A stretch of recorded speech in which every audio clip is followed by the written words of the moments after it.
Derivatives trading involves substantial risk of loss and is not suitable for all investors. Past performance is not necessarily indicative of future results. So stressful when the world's on fire. Good God. I can't look at this, guys. Like, my strategy is you buy it and you hope that you got a good spot. Yeah, but we all think you're crazy. You don't fight this. No way. The markets are freaking out and you don't think that anything is wrong? Come back tomorrow and I'll lose it all. Should be fun. Good morning, everybody. It is Wednesday. No, Tuesday. It's Tuesday. It's Tuesday the 14th. Why would I think it's Wednesday? That's so weird. I'm losing it, folks. Probably another day to not trade that live account very much. In fact, I'm thinking I might hold off on that for a bit because I don't think that our skills on what I'm trying to do right now is in the right spot. But we'll see. Maybe some opportunities will present themselves. Had a little fun yesterday making a new indicator. It's a level 2 indicator. Well, let's move that up. Move up. Move up. Cool. Interesting move overnight. You can see here on the E-mini quite a bit up. Let's go look at it on the volume profile. There you go. So yesterday actually ended up being an inside day inside of the extended session. So then overnight, they did break out to the upside and hit the upside target at around 2,800, but they did not beat this 2,816. Interesting. And I have no clue where that. Oh, I know where it is. I know where it's coming from. It's coming from the VIX. Anyways, even though we don't get the VIX, funny stuff. Well, I'm just noticing here that my live stream date is wrong. It's the 14th. It's the 14th. There we go. Right. So, anyways, hit upside targets. It looks really good to me. I would bet that during the regular session that they would overcome that high, but we'll see. This morning, JP Morgan came out with their earnings, and they beat estimates by like 54%.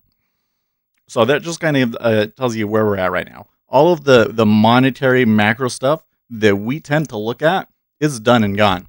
We know what the government's going to do. There might be more stimulus, but it's not going to be as big as the original stimulus.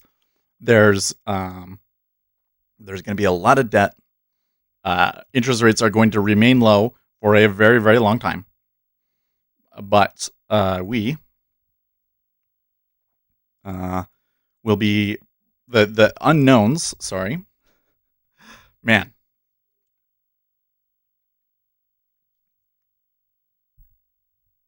Stumbling all over myself. The unknowns are all in the company's earnings. JP Morgan beat the estimate by 54%. That's huge. That's huge, unheard of, and it's probably going to be like that for every country, which means that the stock market is going to be incredibly volatile. Maybe not as volatile as it was when the macro things were going on, but much more volatile than it would normally be during earnings. Probably going to be a lot of people protecting themselves, and I think that VIX will remain elevated, although it has been contracting. Yeah. Need to change this indicator over here. I got a couple of data series on here, and I want those bids to be a blue. And Dodger blue. And this one orange. And, oh yes, and we definitely want to match the data series with. That's part of how you make it look so pretty. See how pretty that one is? See how pretty? Actually looks useful. I mean, you kind of get this in Jigsaw, but it's not nearly as clear, right? You can see here, buyers held it on this one. Sellers held it on this one. but you can kind of see when they're holding a bunch that they go towards it. It seems. So there's even a couple. I found a few. So there's one's on the bid. Found a few where kind of precipitated a bump, but yeah, the treasuries are up on their highs. I did not notice that. They had a big jump down yesterday, and now they're back to where they were. Actually, a little bit unsettling. I'm not quite sure what to make of that. Well, let's see here. Let's make sure we got all our stuff ready. TweetDeck, sorry. TweetDeck. And our text-to-speech.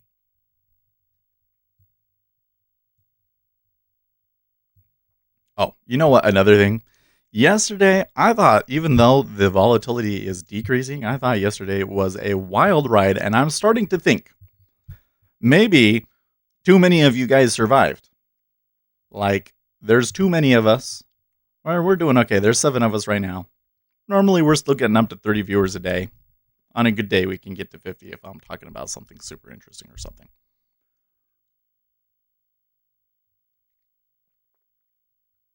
Too many people still in the market? Did we not lose enough money? Did we not lose enough money? I'm starting to think. I'm starting to wonder.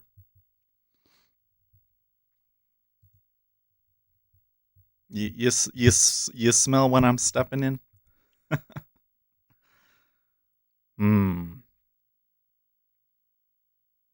What about the dollar? I see that the dollar still looks a little bit weak.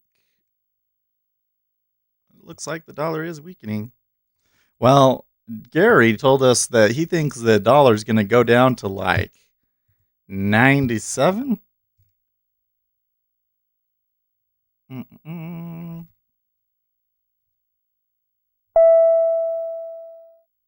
98, 97, 96. Well, that would be quite a ways down there. And if we did go down there, I think that the stock market would be very happy about it. That's an up you could maybe take. No, you can't. It was a little head fake.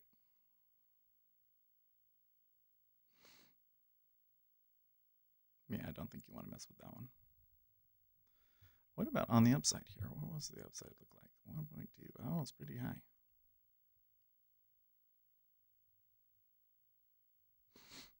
Okay. Yeah, we'll see. I'm going to try to stay focused here, and I think I want to focus on this 10-year because they're pushing.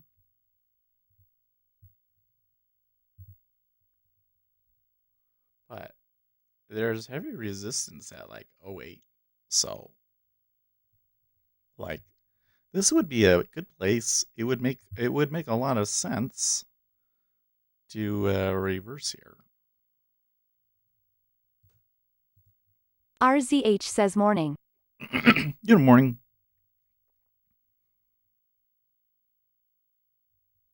Well, there's a decent amount of volume. They're doing the level break sort of a thing right there.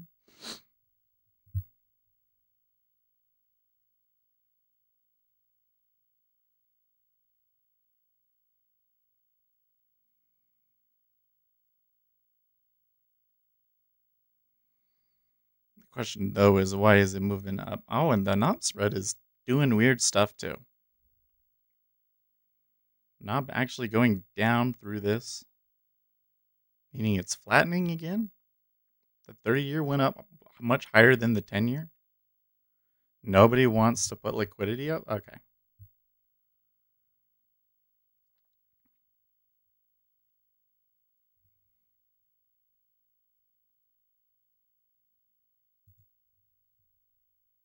Air Cages says, how are you feeling today, Seth?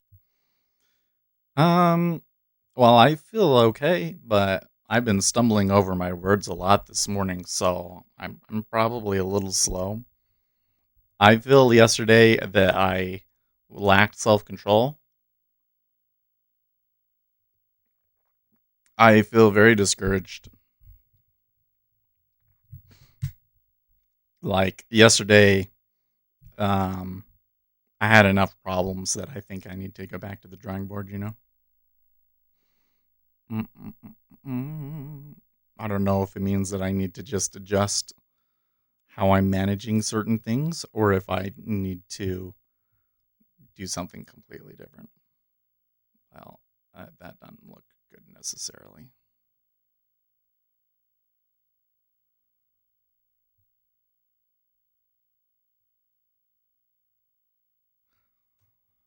I think that normally scalping this that was a bad sign. Oh, should have clicked it. I think that here in this particular one, I kind of want to see if they just that holds or not.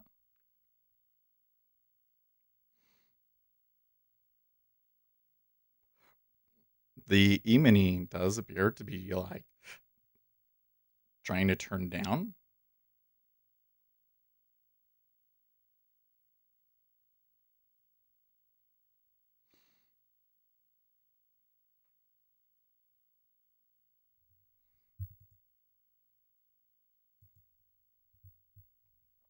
Let's see here. New York Fed accepts 23.5 billion of 23.5 billion in bids at overnight repo operation. That's significantly less even than it was when they first started the repo. Those were like 50 billion, right? Down tick. They're not putting much liquidity at all at 07.5, man. Not sure what to think of that. There actually is overall slightly more bids. And there's the E-mini dancing around our moving average again. Quite a bit, in fact. See here at 07, they're not hitting that.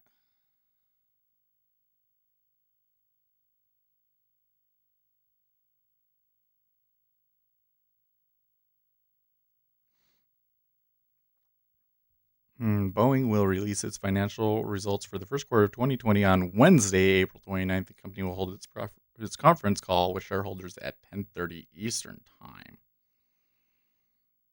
Boeing is on the list. I don't think that I want to get into Boeing, but they are on the list.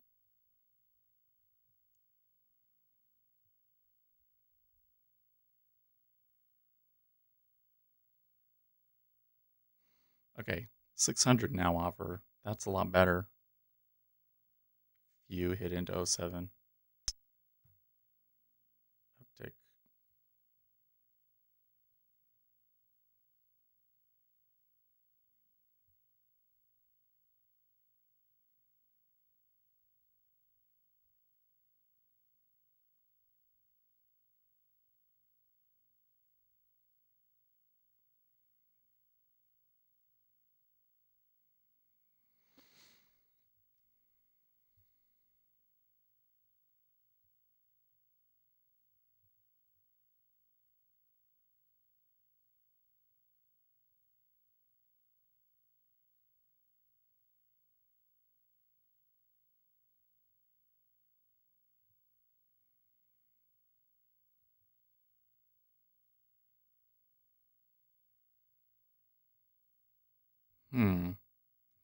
They're kind of like calling it there at 08, but then it's not going. Not yet. I think that they may. Wouldn't be surprised if they tick up to that.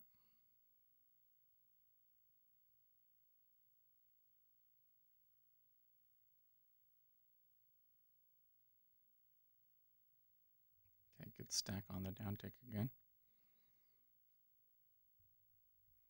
Cross the board too, but not a good stack in the 30-year.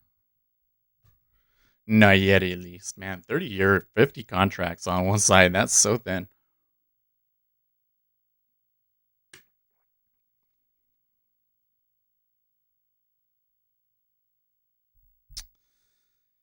E-mini taking a little clip down.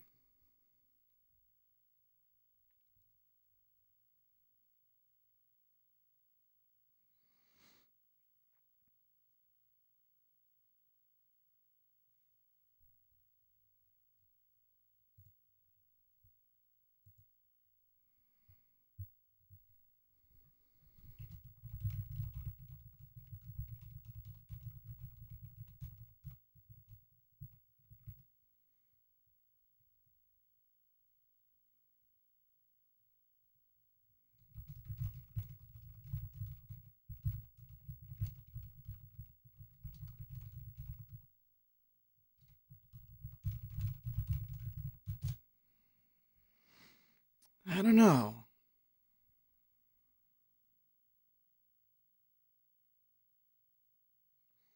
If the buyers in the 10-year are able to break our stop and then move to say 10 or 11, I would have to start wondering if something's up, like if they're planning on selling the market, because it's a pretty significant long-term resistance up there, and they're having a hard time buying up into it. Still hasn't flipped on the inside.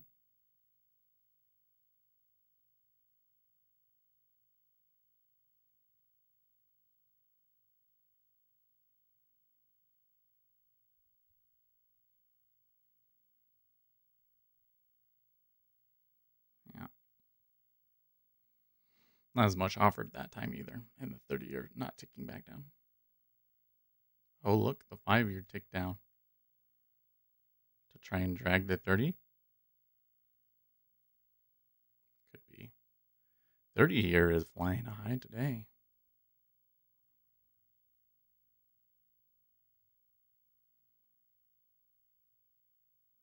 Ain't gonna drag me down.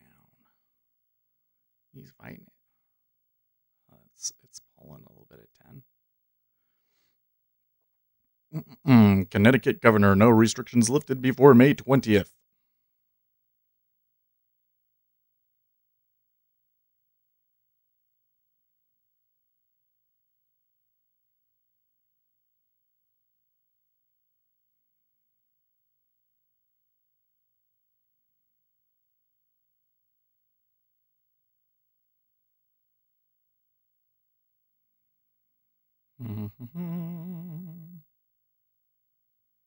Okay, now it has flipped. Down tick.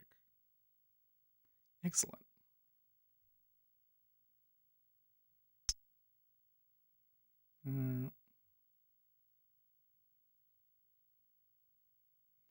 They're gonna be difficult. I say though, the 30 and the 5 are still down. Probably the 10 will go down as well. And it might take a little bit here. Maybe some bidders come onto the E-mini.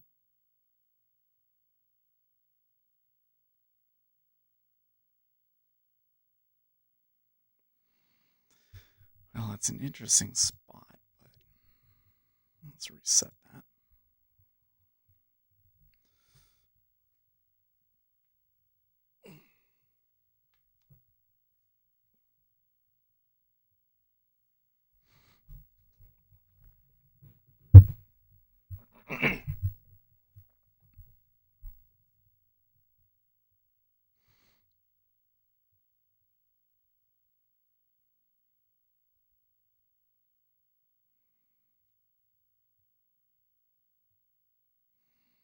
No, they all ticked back up.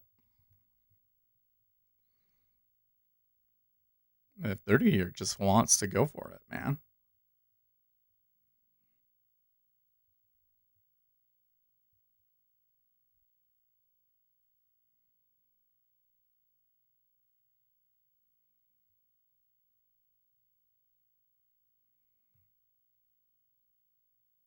I think if something nice good were to happen, and that push the treasuries down, that the 30-year could get just slaughtered. You know what I mean?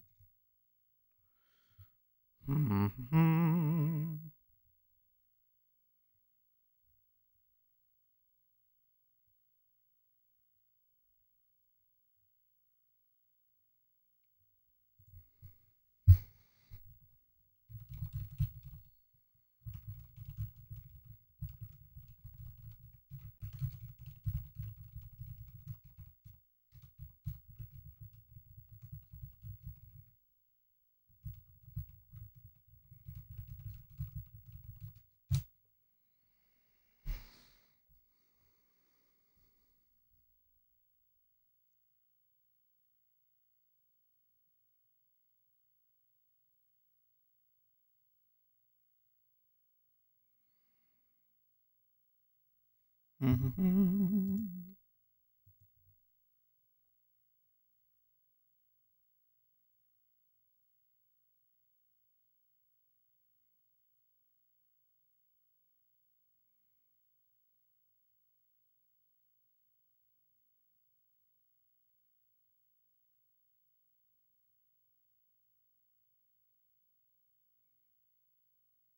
treasuries are just kind of chilling here.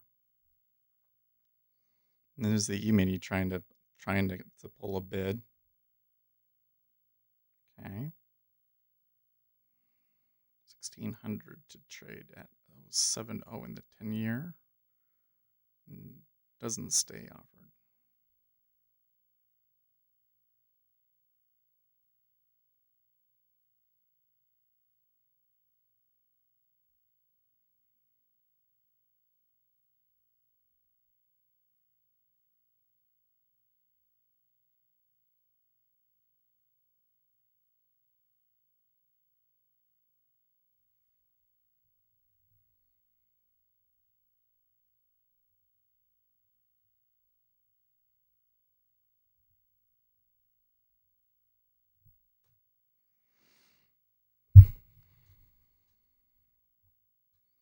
Five-year has a pretty decent bid there.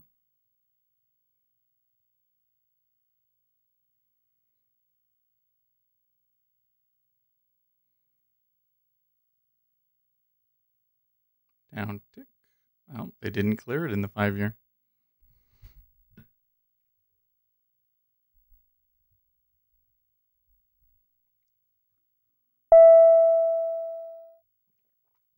E-mini turning up and telling me maybe I should buy it here. No.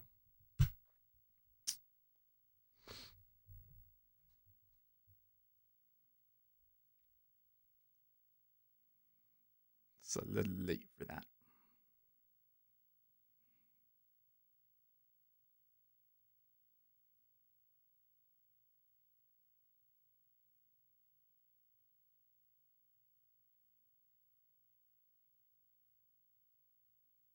Okay. 5 years still fighting that 0.4 3/4.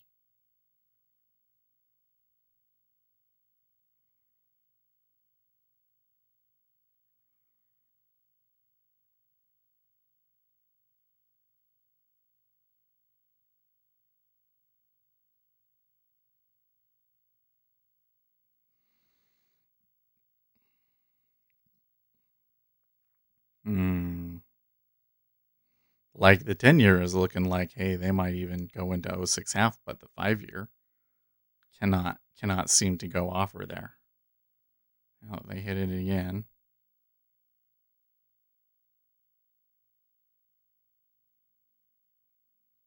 Okay. Okay, that time they hold an offer. Now the 10-year tries hitting into 0.6. I want to look at the 30-year. The 30-year getting killed.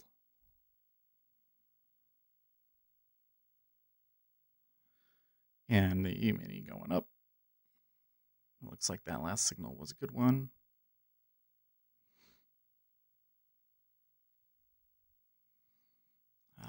It's now at a spot where maybe I could buy it. Yeah.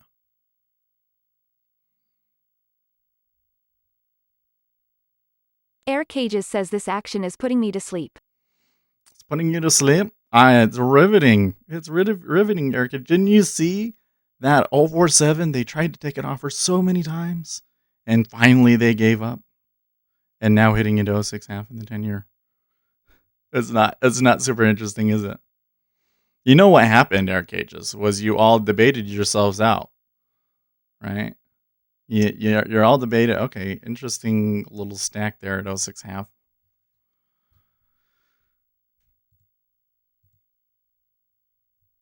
There was a little stack at 0.6 for a second, but then they hit it. Ace Trades says morning. There's Ace. Early today, I see. I don't know. I mean, that was a buy. It was a little bit on the edge. Air So I Cages was says like, can't wait for round 2. Can't take that one. Can't take that one long because it's a little bit too much on the edge with where the trend is. It's unclear. It's moving up. Overall, though, the risk reward that you seem to be getting on the long side in the E-mini right now just doesn't look super great to me. Ace Trades says lol, no round 2, got to pay attention to the other room. Yeah, he's got no focus today.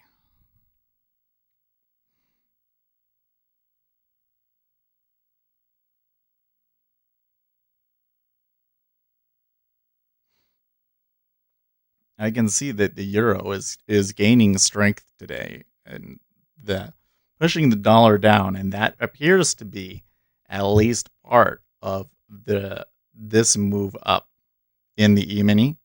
Appears to be on dollar weakness. Air Cages says I guess we know who won then lol. Oh jeez, I don't think it works that way, bro. It doesn't work that way, bro. Okay, now as the dollar weakness has come in, they've also been buying the treasuries.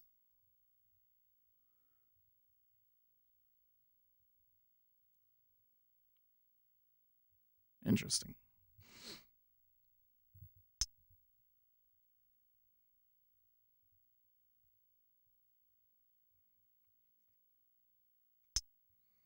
See a bunch of tweets arguing about whether Donald Trump has the authority to open the country or not. Wow. In terms of the order where he's the order that the emergency order that he put in place, he's the only one with the sole power to do that. But they're right. The states are really the ones that open it up. They're trying to argue it both ways, right? I think that he's just saying that to say it. That's not a big deal. I don't know why they're so focused on it.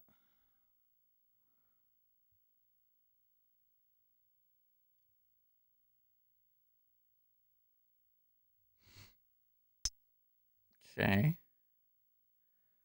So I am seeing a little bit of fiddle with 06 half.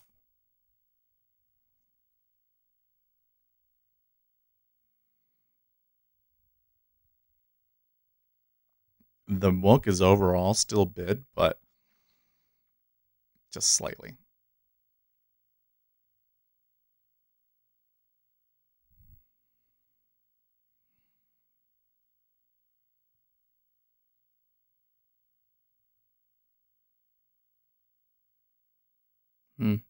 The decent amount of offer was put at 06 half, but they took it out. Well, a good amount of two-way trade here in the 10-year. Can say that much.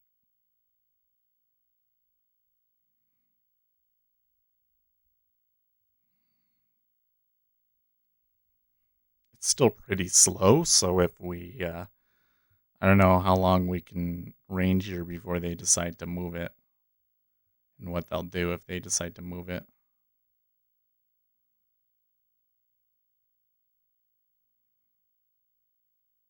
And E-mini kind of stalling out a little bit there.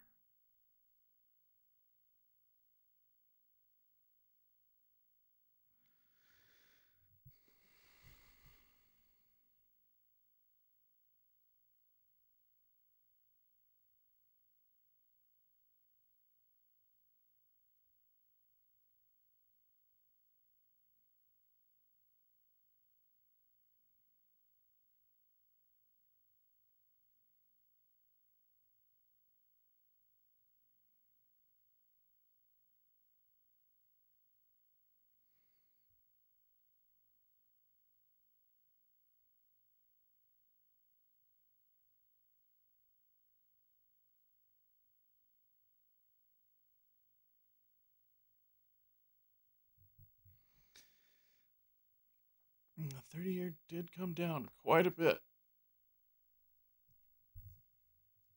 Much more than the others. Enough that they actually moved my dom down.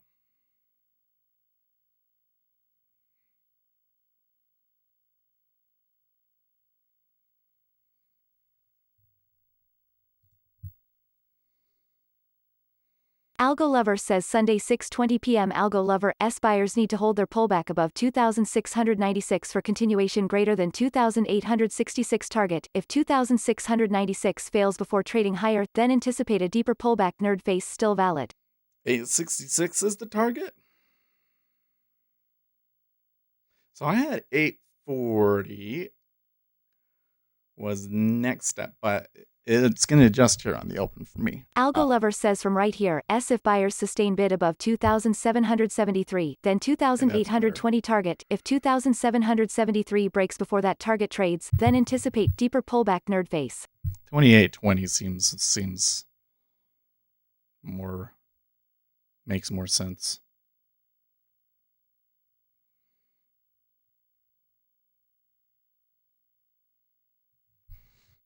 Algo Lover says HAGD, thumbs up.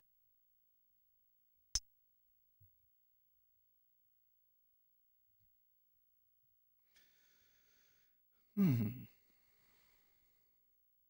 now seeing that there was so something going on in politics is this whole thing with Biden and a sexual assault claim, and the New York Times made a story and where they about it, and they said that they hadn't seen any other allegations of sexual misconduct other than all of the women that said that he touched them and it made them uncomfortable. Which we all know about because there's the pictures everywhere in the memes and stuff, right? And apparently the Biden campaign complained to the New York Times and the New York Times took it out. We are now finding out, confirmed. And yeah, if the Donald Trump campaign had asked them to do that, no way they would have taken it out. No way. Sketch.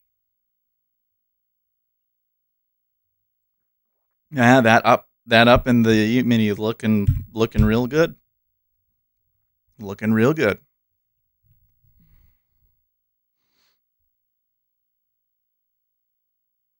At this rate, by the time I'm ready to take a position in it, they'll already be at 2820.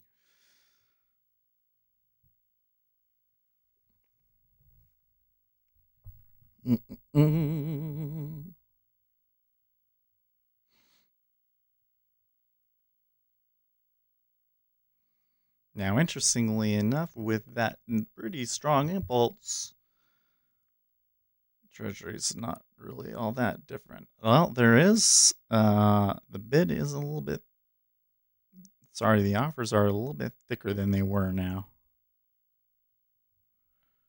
A little bit thicker than they were.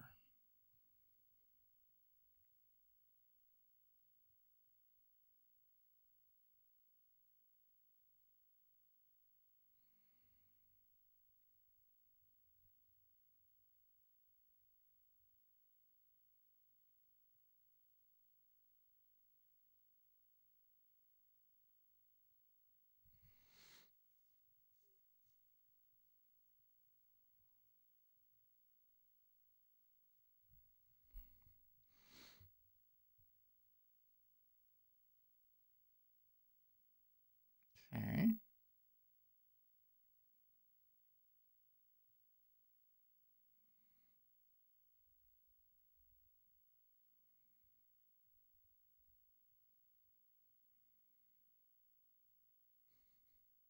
The WWE has been deemed an essential business, and wait, what? How is that possible? I guess they could play to empty stadiums.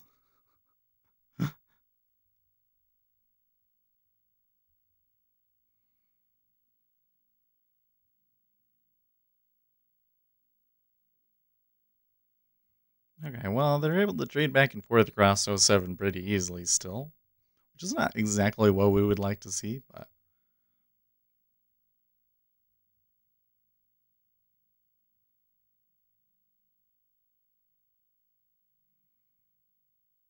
still a good amount of trade going back and forth there, but it's awfully flat.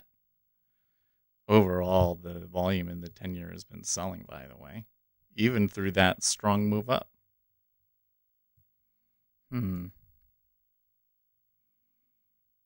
Well, that move up had to have been because of the dollar, right? But I thought that when the dollar strengthens, that you tend to see treasuries move up, and when the dollar weakens, that you tend to see treasuries move down. No, that doesn't make sense. The opposite correlation would make more sense with inflation, right? Dollars worth less, more people buying treasuries to protect themselves against inflation. IMF slashes growth forecast and says the world will very likely experience the worst recession since the 1930s. The fund expects a partial recovery in 2021, but this is conditional on an improvement in the health crisis. Wow, that's super negative. That's a way more negative forecast than what the market is currently predicting. Okay. I'm getting a little turn here in the E-mini, possible turn, and at the same time, the treasuries are starting to pressure down again.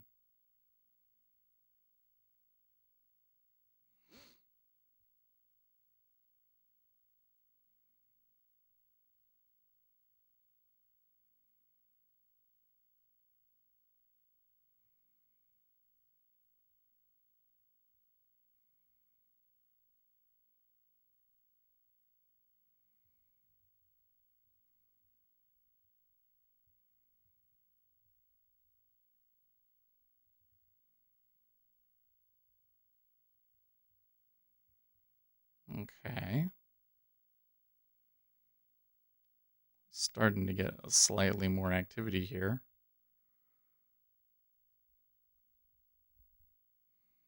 E-mini's still just all over the place.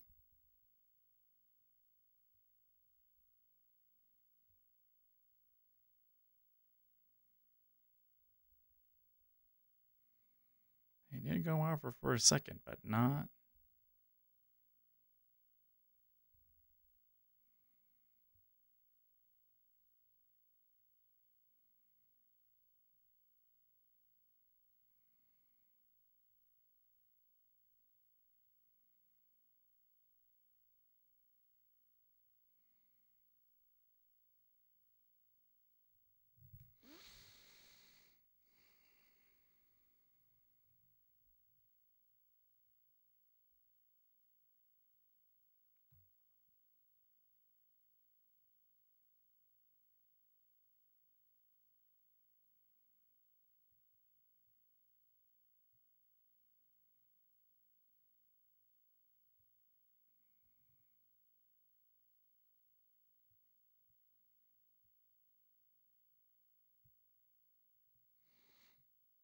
E-mini's still buying. Look at her go. She's gonna bust that high. Oh well, we got a little bit further to go to be at highs. Maybe a little too early to be calling that, but look, they're like they're trying to push it there.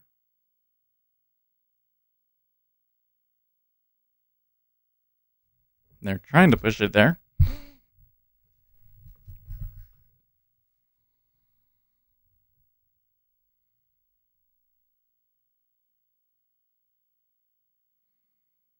Mm-hmm. Ask Our Money Machine says Seth, where is possible to see positions? And you see, Ask Our Money Machine says to see how you trading. well, right now I'm just trading on a sim account, right? But you see right here, this column. That's my position.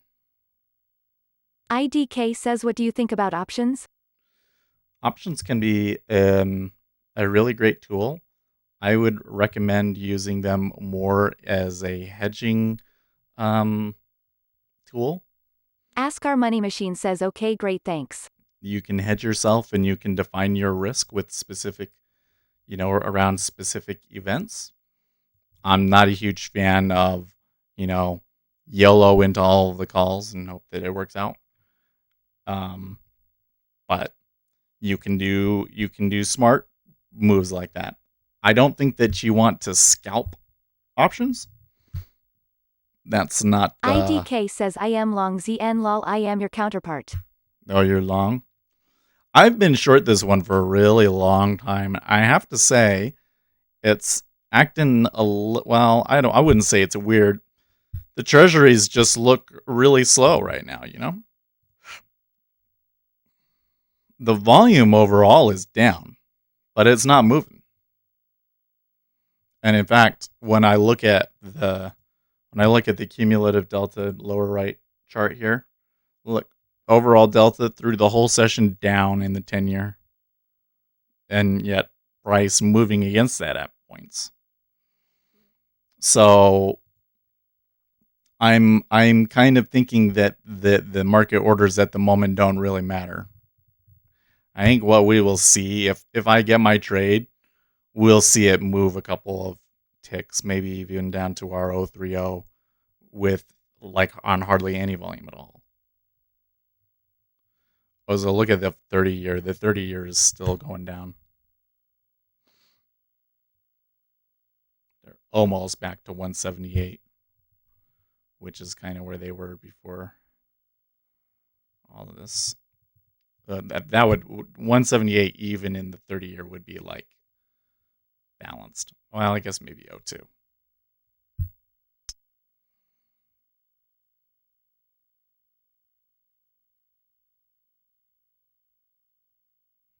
My spot's okay because I could have, the original entry was okay because I could have taken one or two off of that number of times, so.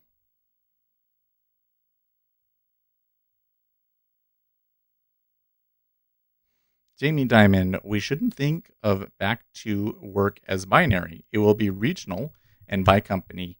In some IDK ways, says yes, that's what I heard. I will definitely transition to spreads or and options in a future.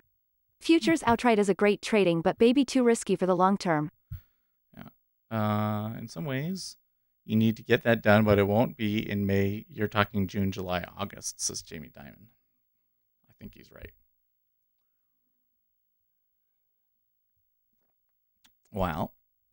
A good take there. Something's changing in the liquidity. There's more bids now than there were.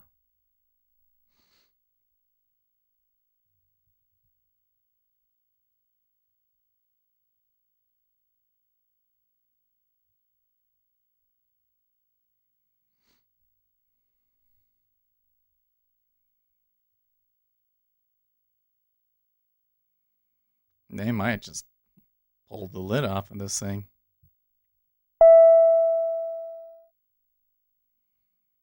Okay, so there's the E-mini coming back to the center again.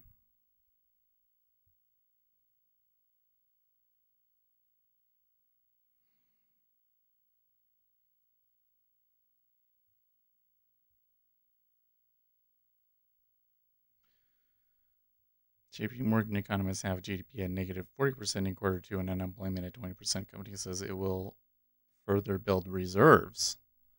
I mean,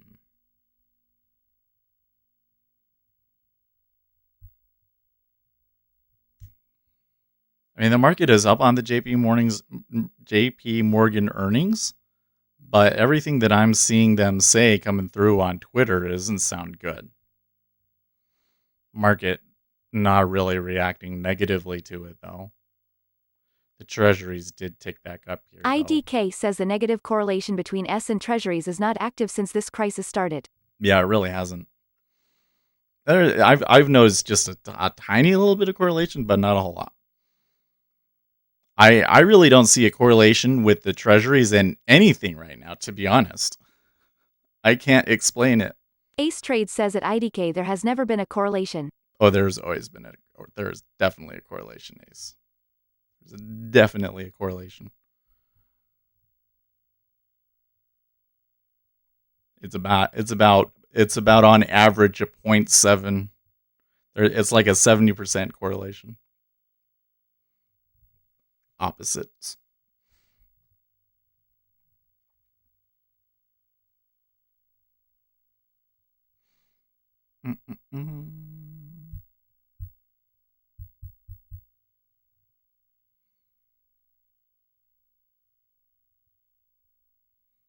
The only reason I took it short here, and I really wish that I had done it at 07.5, is that we're like at significant resistance. All right, if they bust through and they're getting up into like 10, then the treasuries are seeing something big, I think. That or it's going to be really short-lived because they tried many times to get above 08.5 yesterday and they couldn't do it. Then the last one they were IDK at says 08. long ZN from 138.065 for a few tick scalp. And now they're getting like 8, only 959 into 8, for instance. Yeah, I mean, it seems to be pushing it, so they might do it. I think that I feel really uncomfortable right now. But that was the logic behind the trade. So we'll see what happens. They may just sit around here until the equity's open, though, huh? Well, I should open up TradingView. There's something that I can only see on TradingView because it involves the VIX, and I don't get VIX data through CQG. Am I not logged in? Let's log in.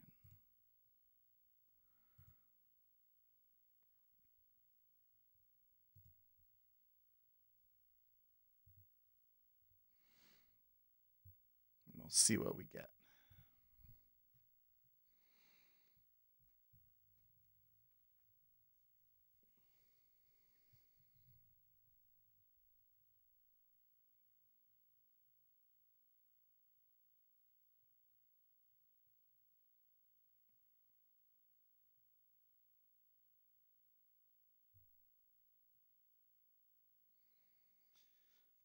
Well, it looks like that there's still slightly more bids, but it has evened out a little bit. Oop.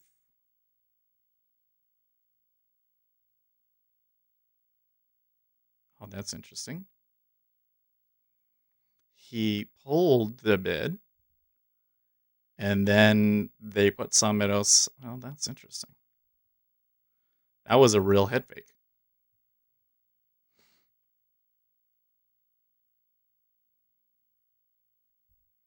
Do you see in my upper left corner, there was a bid at 07 that got pulled.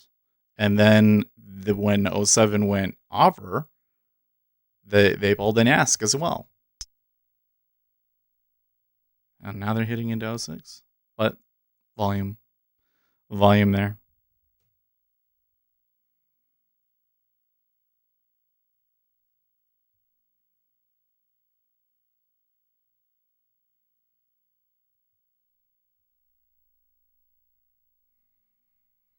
Cap says, Seth, do you only trade T-bonds? No. I've been actually trading the micro ES more lately. But this morning when I came in, I didn't really see the opportunity in the equities. Didn't really make a whole lot of sense to me. I'm kind of been looking at how I want to trade the ES, and a lot of that kind of means not trading it right now. So I decided that I wanted to focus more on the treasury bonds this morning because I saw a pretty good technical setup. So far, it's going okay. I mean, I got 2 ticks from it. I don't think that my entry was very good because I really could have gotten 07.5. But okay, so that 06 is offering like much better than it was before. Now we have touched. Oh no, actually they're touching 05.5 right now. So.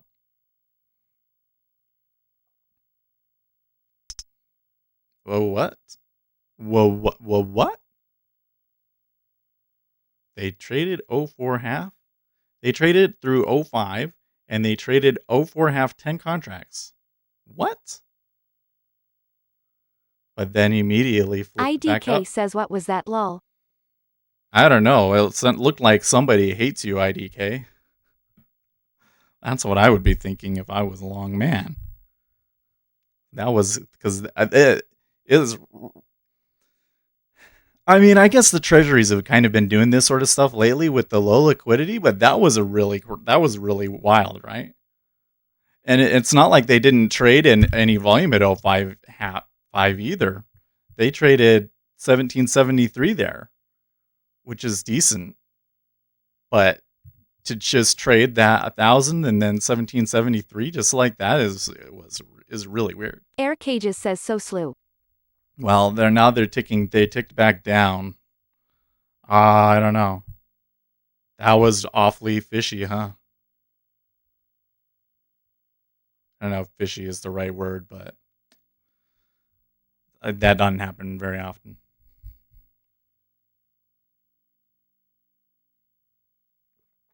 I wonder if that was just a long stopping out. IDK says I am out of my long. Yeah, figured. No hard feelings. Well, you were right. We were opposites each other. I hope that wasn't you stopping out. I hope you weren't the 2000 contracts that just hit there. IDK's thrown around a 2000 line, folks, and you just stopped out. That's what happened. Man, no, I'm sure that there was a big guy there that was long and he was getting screwed over. So that gives us like one spot where we could maybe get out at 050. I was kind of expecting to see them go through, maybe come back to the VWAP, and I was expecting to see some prices trade through on not a whole lot of volume. Yeah, the E-mini just keeps going up, man. Well, look at her IDK go. says I admitted I was the guy who sold 3K market contracts. Now look at the E-mini. Look at the DOM. The high of the day in the micro is 28.11. The high of the day in the ES is 28.12. So when they hit that last stop run higher, there was more stop outs in ES than there was MES. Excuse me. Go figure, huh? Kind of weird. Do we see anything on Twitter here? No.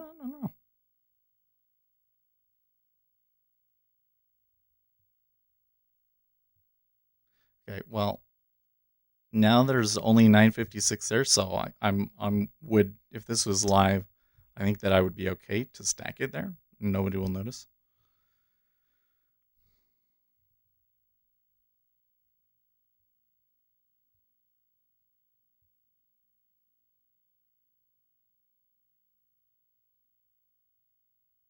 Okay, humanity's still look at the micros, man. I want it.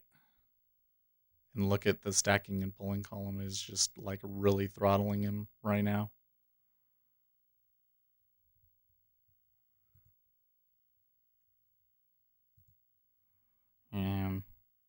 Now, no, before this move really got started, back when we were at 27, well, let's say 2800, 10 points up. So it's would have been a really great trade to hold.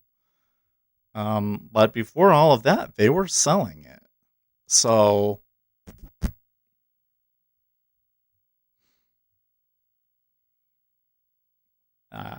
I think that this run higher in the E-mini probably could be a lot of short covering. ECB's Vasiliauskas. It is the right time for Corona bonds. Favors broader perspective on ECB corporate purchases.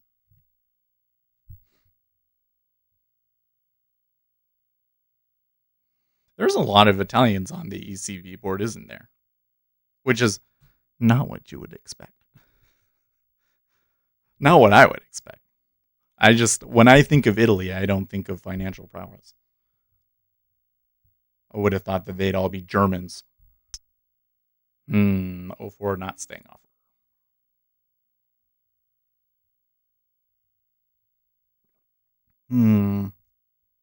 So I'm looking at this now. I'm noticing that 03 was kind of like where we were before this move. It's really surprising to me that the VWAP is at 03.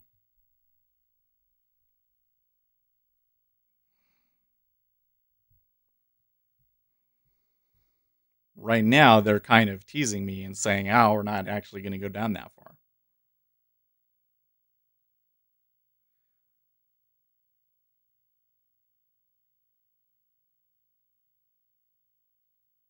A little buy program there to 4.5. And he's buying at 05 too.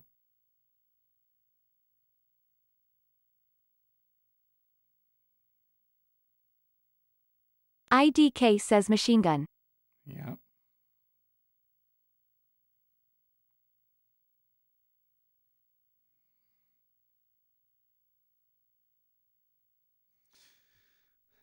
Well, it's a little unusual to see a machine gun take it up 2 ticks like that.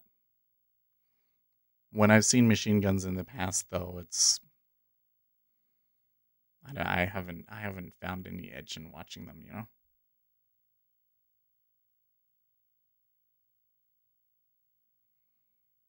It's not something that I've gone and done statistics on, so I think that I have to ignore it. I do think that 04 would have been a great spot to get out. I kind of want to hold it though still.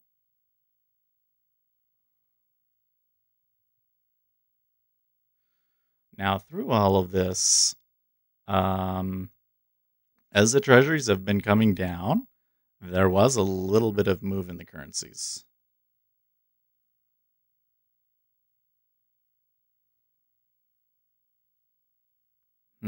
Oh, just noticing also today, oil moving down. Man, 05 half now too.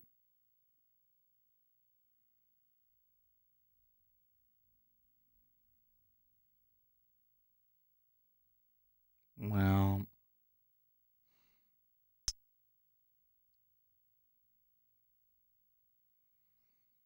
I think that my entry was all exactly what we wanted, which was I saw a good risk reward spot in a spot where it was pretty quiet, and I thought there was a good chance more people would come in later.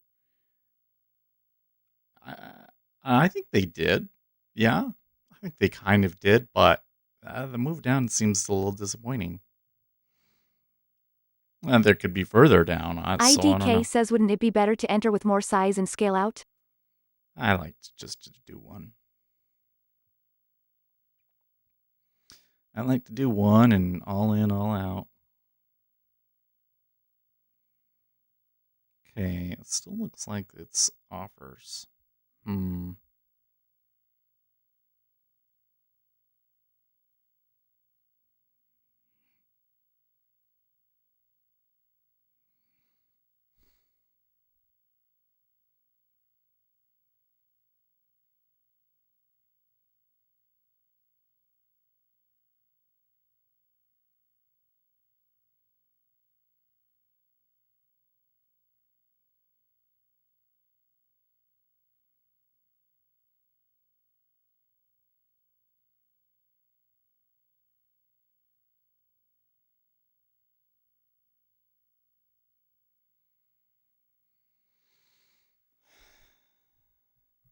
Okay, 06 is playing quite a bit.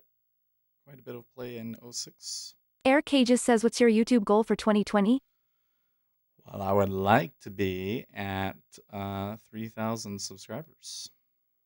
We're doing pretty okay right now. So we started the year at 2,000 and we're already a quarter of the way there. I think I probably would need to step it up a little bit. I really want to get another one-off, edited video out, but it just didn't work out last week. Part of it was I had a huge zit, and I was like, well, I want this to be one of the better long-term videos, and I'll just see that huge zit, so we'll just wait. So I did. All right. Right there. Looks like it's doing okay now. So when the kids are gone a little bit later in the week, I will hopefully record that on computer hardware.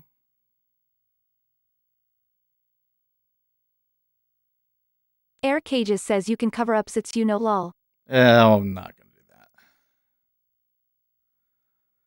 that. One of the things that's happening to me is that by the time the weekend comes, I'm really tired. Feeling like more energy this week. But yeah. I just feel like tired and like my body needs recovery. like that my muscles aren't recovering as well as they should. Mm. A little nibble there at 06.5, but not clearing it Cap says you need some noob-friendly HUD tip type of things on screen. yet. Like an explanation of what everything is. Air Cages says you need a film and makeup crew. When I do the one-off videos, I do put stuff on to prevent glare so that my skin isn't shiny. Because that was an issue in some of the earlier videos. So I found some lotion that kind of makes it a little bit more matte. Of course, you're never gonna get rid of this stuff, but at least my forehead's not shiny. Okay, so the equities are coming back a bit. Cap says nice mic though. Oh, thank you.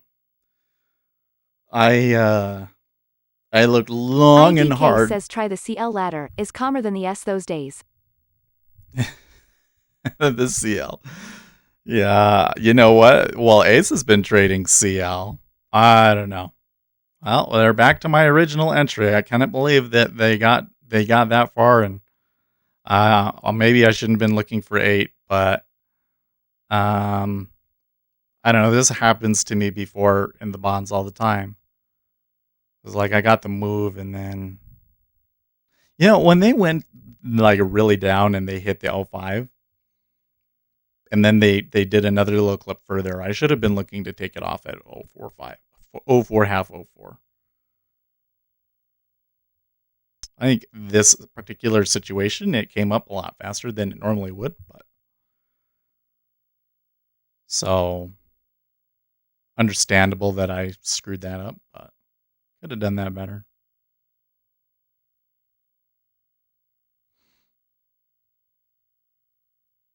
I'm still thinking here though, if they're gonna really punch that high, and right now I'd be a little skeptical.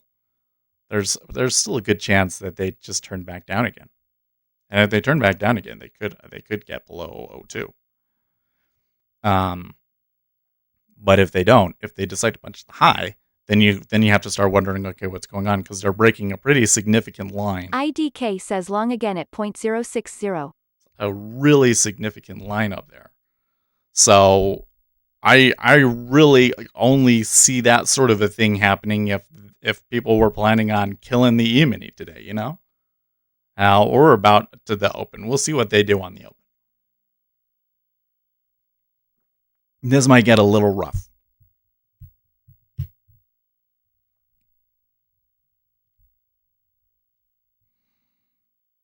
So far today, I think I've done okay staying focused, at least. I do wish that I had taken that off. Also, the liquidity has improved a little bit through all of this, right? So now up to 1,000, whereas when we started, well, so in aggregate, it's about 2,000 more orders on the DOM on each side. So I guess that's good. It really all increased when they moved down, though. That's interesting. That move down got a lot more people involved in the market. Air Cages says have you ever tried listening to music while trading? Like hardcore thrash metal, for example. Well, we did do music a little bit one time, but it was a little bit too distracting. And some people like to be able to run their own music, so I decided not to do that.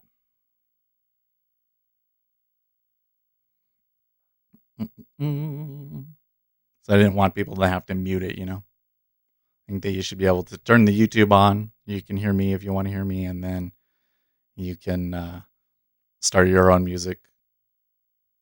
Cap says good decision. Yeah. I know a lot of people like streams in the gaming space are always trying to get background music and everything like that, but I really don't think it makes a significant difference. Okay, I need to remember here. We've been having a problem where this should be CME indexes. Do the same one here. RJ Wheel says it's distracting. Indexes.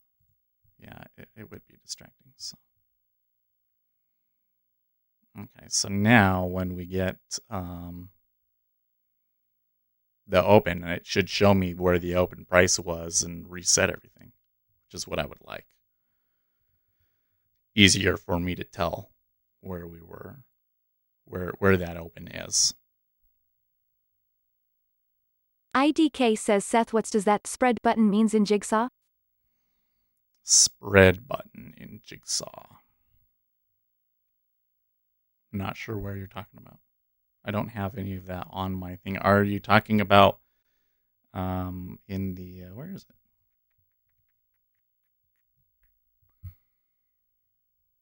Positions window? There's a spread button of sorts. Yeah, I don't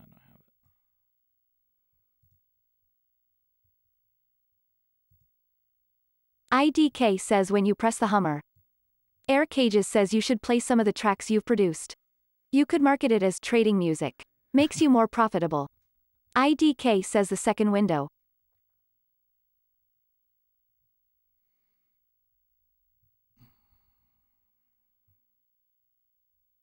Okay, so a little bit of a buy on the open, but very short-lived.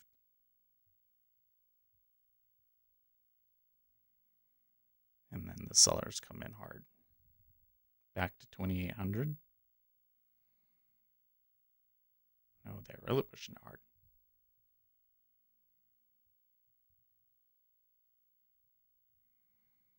That is a vengeful down push, man. That is a vengeful down push. Okay, somebody comes in and buys it.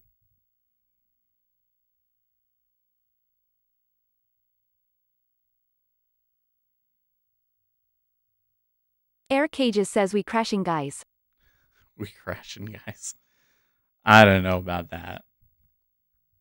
The thing is yesterday they sold. Yesterday was a sell day. They sold hard. They tried really hard, and they did not get paid. That's why when I look at the volume profile and where the volatility is and everything else like that, it looks really positive to me. I'm not surprised that they've been buying ahead of the open. But then when you got buying ahead of the open, then yeah, you're probably going to see, ugh.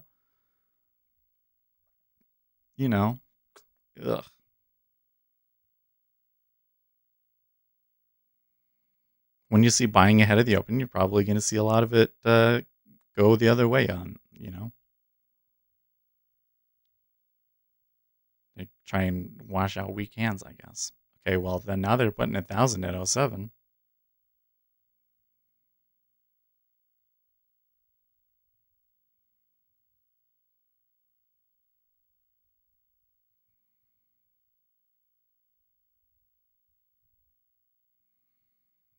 Cap says thoughts on gold. I'd stay away from it.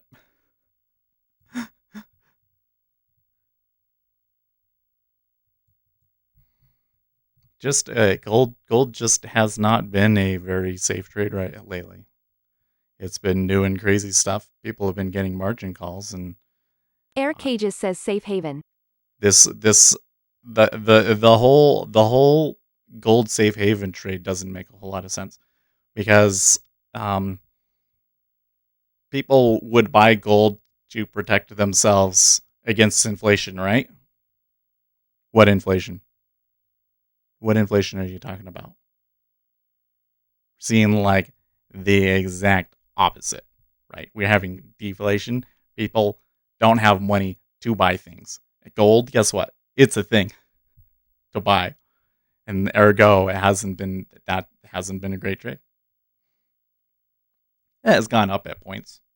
They've recovered quite a bit, haven't they? Where are we at today? 1768?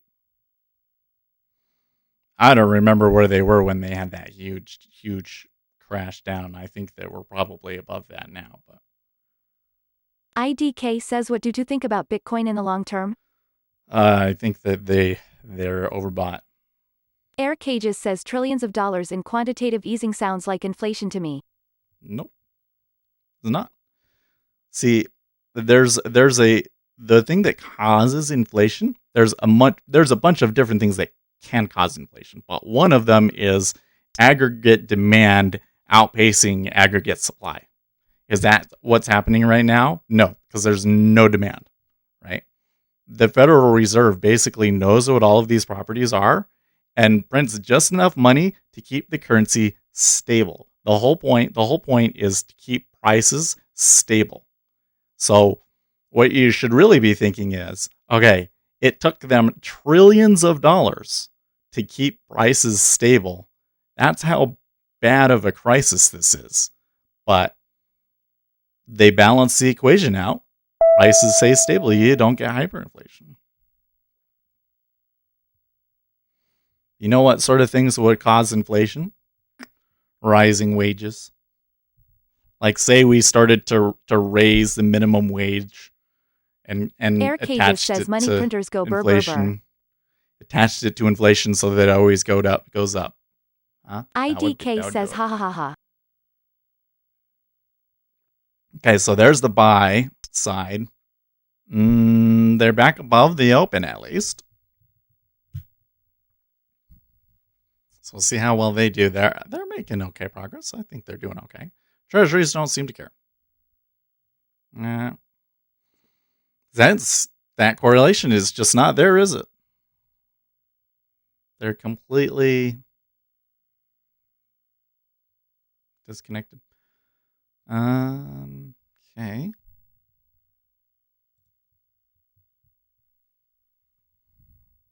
New high. They just broke the overnight high. And where was that high that we were looking at from before? 2818. I do think that they're going to want to go for that. Cap says thunks on Licorn. Corn, I don't know anything about corn. I would have to assume that it's the same thing with everything else, though, that you're having a hard time finding buyers for things. Except for treasuries, of course.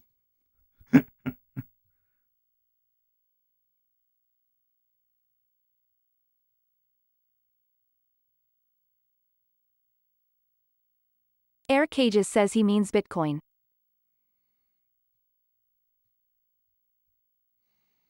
Air Cages says Bitcoin. Bitcoin. They made a good little run there. They pulled back a little bit harder than I would expect, but they're working it out. IDK says don't you use yen for correlation? I do. But I have a dollar index now, and I'm kind of looking at that a little bit more strongly. I have a synthetic dollar index that I've written, that we wrote on Friday. Took me way longer to write that than it should have, but we got it done. And I've been watching that right now. It says 98.95. Overall, dollar has been weak this morning. They're gaining strength a little bit.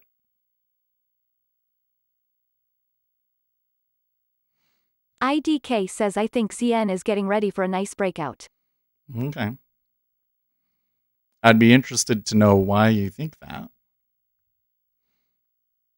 At the moment, doesn't seem to be telling me anything. Except for that there's resistance between 7.5 and probably 9.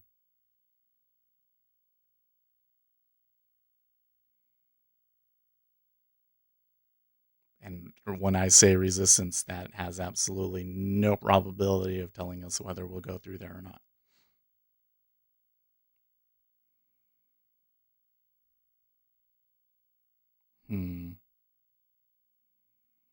Well, it sure is flickering a lot.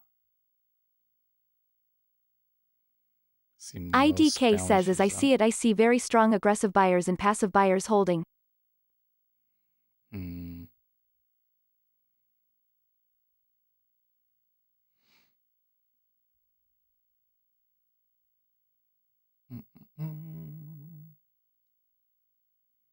Okay, well, they took 07 half. Took them 3,000 contracts to do it, but they did it.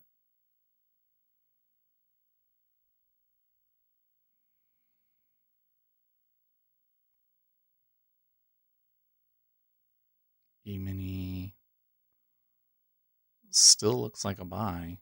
Wow, okay, that was weird. Somebody really kicked it up there. IDK says at the high of the day.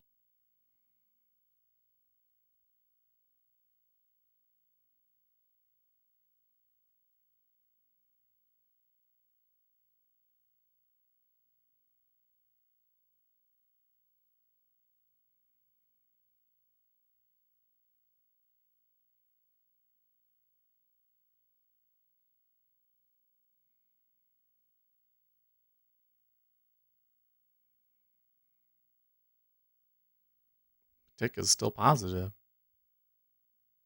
Oof. Man, when those buyers come in, holy crap. Well, if I was going to get it, pick it up again, maybe at 12 or 11. They give you 11. Okay, yeah, there it is right there. Well, now that's also kind of one where you have to say, okay, if it's 11 and then the stop like 2 points beyond that. But look, that held. Didn't break out.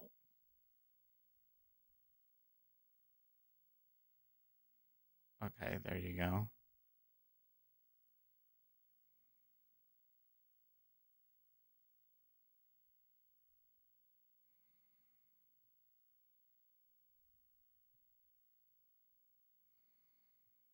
The index looks like a serpent rearing its ugly head.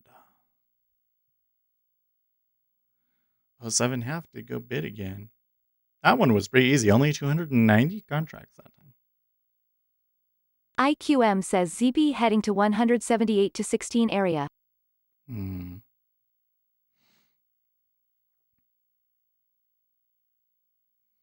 find it interesting. So if ZB went up to 16, actually, it's for ZB to go back up to 178.16 wouldn't be too bad. But on that one, when they were up at 16, that was like way, like the spread really flattened there, in a way that I don't think it should. So they could get 16 eventually, but I think that it'll take longer. I think that they would need to be a little bit more in line with the 10-year on this move. And again, we come back to Cap says SPY 15 minutes candle. for the treasuries to get above, let's say 10, because there's a big order at 10. What's going on for them to get above 10? Right?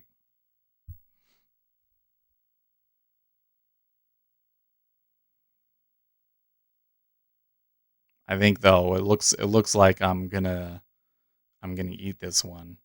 I mean, they're just so close. When it starts to get close like that, you kind of have to start thinking like, well, the chances of them saving me at 08 half are pretty don't look good, especially when they're stacking on me.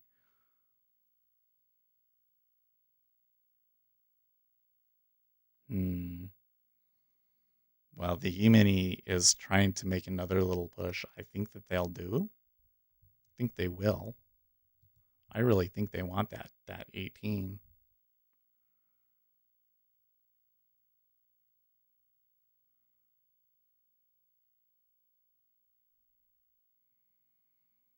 I can see that they're a little bit buy side. Oh no, actually they're still slightly offer.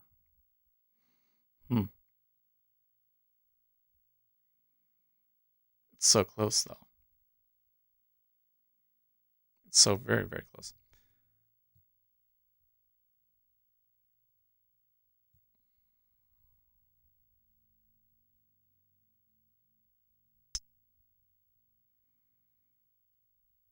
Yeah, ever since it flipped when they did that downturn, it's kind of been the same up until now. It was like when they took out the '08, then it changed. Now that's interesting. They moved their order down.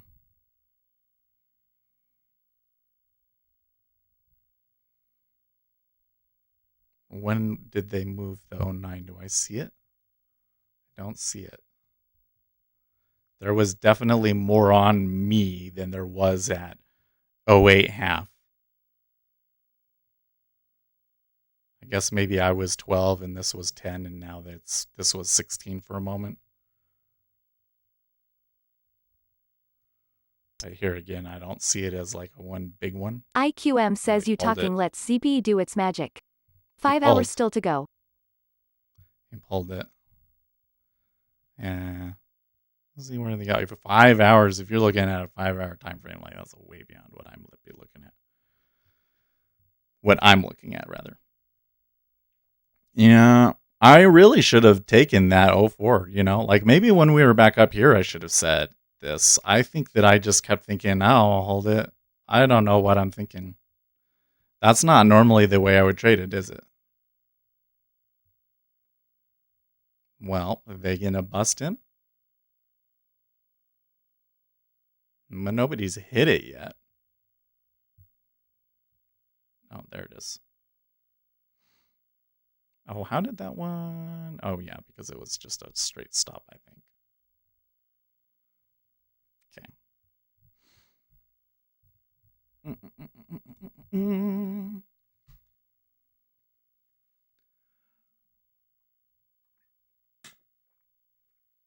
I'm still really skeptical about it moving up much more than 10. I mean, if that's what they're gonna do, I really have to think seriously about turning around and selling the E-mini. Because what would be the reason for them to buy it that hard when they haven't? How long has it been? It's really been, well, they were up there on the 9th, but then before that, they weren't up in that area says already since the closed 7th. my long. So why would they be taking that? Yeah, I'm sure you would have closed that by now, right? You got '06 to '09. That was pretty good. 6 ticks. Like, I got 6 ticks on the other side. I should have just taken it. But I always try and get 8. And they didn't give it to me that time.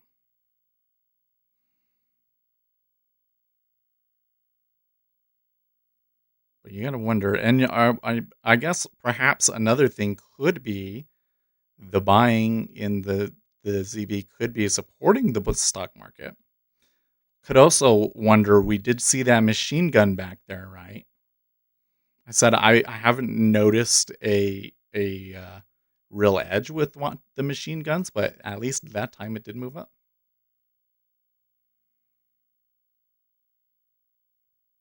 But I don't know. The original entry was good. I managed that one very well today.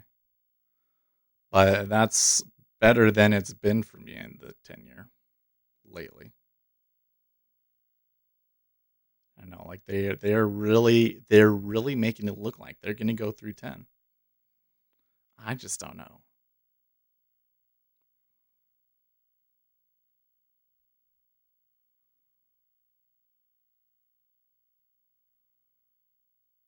IQM says ZB hitting 10 here, yours is lagging. No, I've seen 3 contracts into 10, but I'm gonna be delayed by about 5 seconds. You can look at my clock down in the lower right corner to see how far delayed you are. Sometimes, well, I haven't dropped any frames today, but sometimes I'll drop frames and that'll kind of lag you. Or your network will just kind of lag you, and if you hit refresh, you can catch up to me. Okay. Huh. That didn't do it, huh? J-Dub says set the legend. Thanks. Lately, it feels like legendarily bad, but that's okay. It's not about whether I'm doing well or not. Okay, now that's a little bit more. So when they kicked it up and it didn't go for the high and they just kind of like sat back, I was like, really? You're not IDK says gonna I go have to go. Have a good session. later?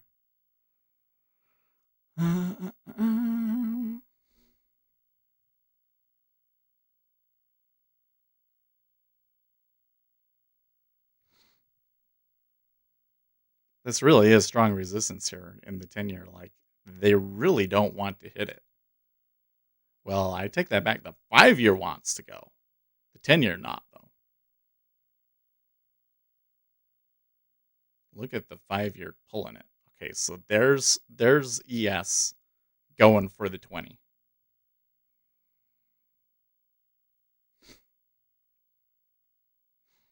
I should be able to see now. Okay, I can. And that puts us at 2040. I need a different chart.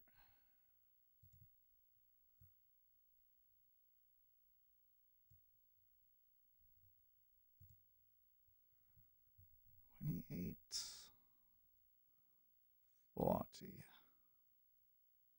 There's significant resistance there. Because that was the little bump at March, and then they came down here, and they ranged today, and then that was when they really fell apart. So this is a place where it should be difficult for them to extend much further. Now on the other side, to hit our downside target would just take us to the beginning of the week. Okay,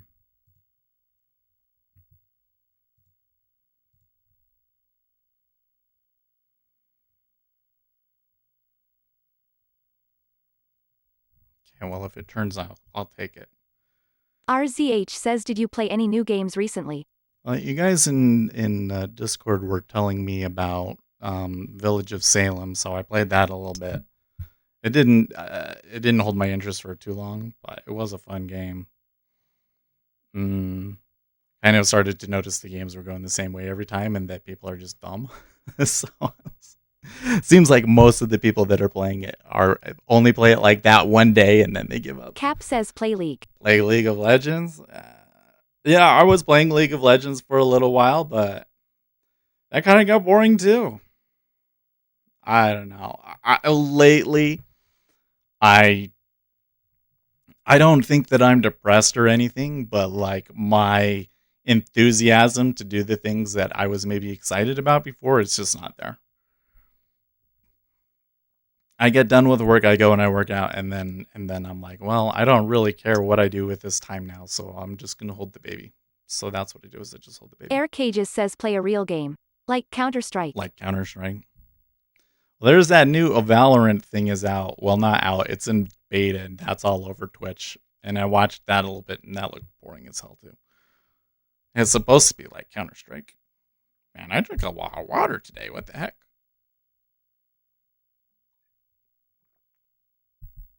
I just did too much talking today? I don't know. Well, look, they're coming back in the treasury. I don't know if 08 is the best place to try and take a short if we were going to do that, but I'm not so concerned about that now. Okay. So we want right there. RZH says I was watching Sekiro on stream and it's fun. Air Cages says you always drink tons of water but we never see you use the bathroom. Wait a Explain yourself. Oh, shit. Okay. It's okay.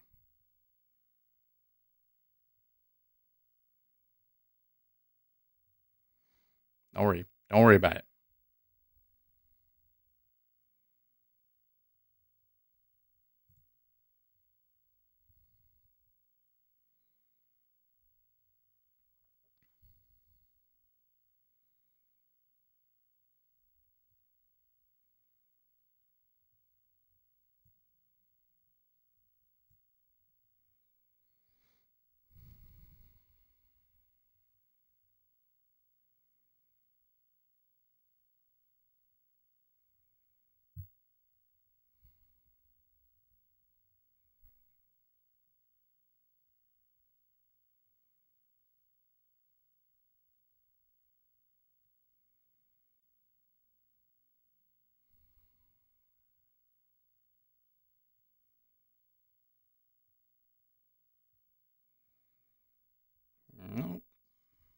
not cooperating.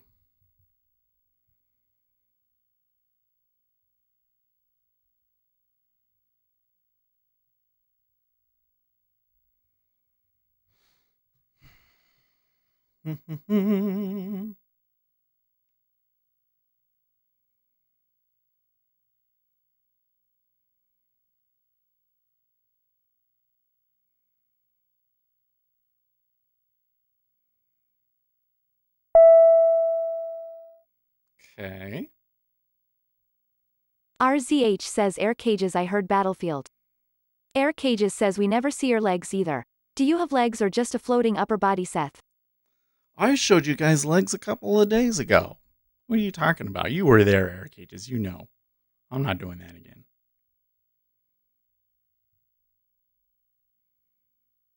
Come on. She's fighting me hard. Daniel K says just noticed you were trading S and not MES today. Yeah. Should thanks. I switch also? Did you find something? You're too smart. You're too observant, Daniel. That was a mistake. It was a mistake, but I'm kind of trying to let it do its thing. See what happens. Doesn't look too good for me right now, does it?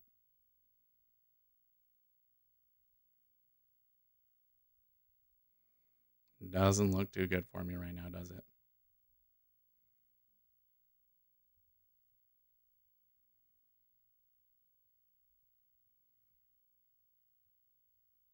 I was a real boner. When I switched my DOMs, I accidentally set this other DOM to Dan H ES says any instead of action? MES. So I never pull up UB. I think that ZB tells me what I need to know on that end of the curve just fine, and UB just has too little volume. Damn. Well, that sucks. Okay, so let's fix this. Ah, man.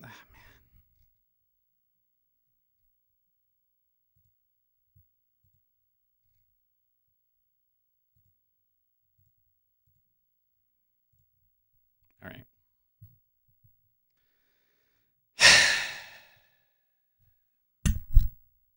Air cages says that was Sim right. Yeah, it was. I'm just so mad at myself, though.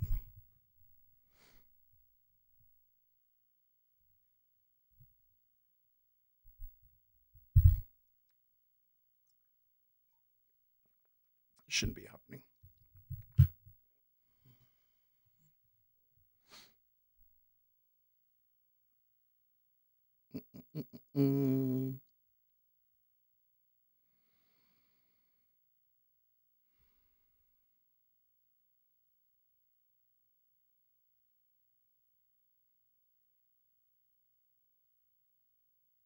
Rosa Flores says MWIP. I feel like now we should just switch it back, but RZH says good lord it was just Sim. Be happy, Seth winking face with tongue. Obviously it was not actually just Sim. Oh man. Or from here on out, that was not supposed to happen. Fuck. I'm just gonna have to, man.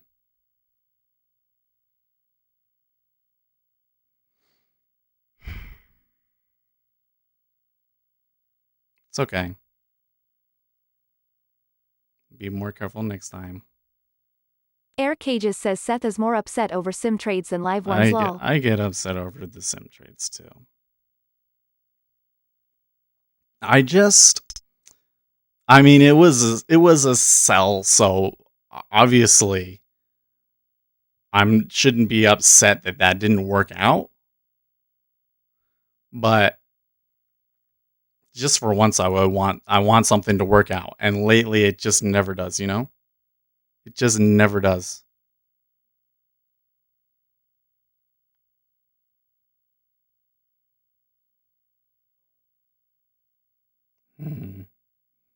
Well, them ranging here at like 22 kind of makes me think that they're going to dip back and then push the high again.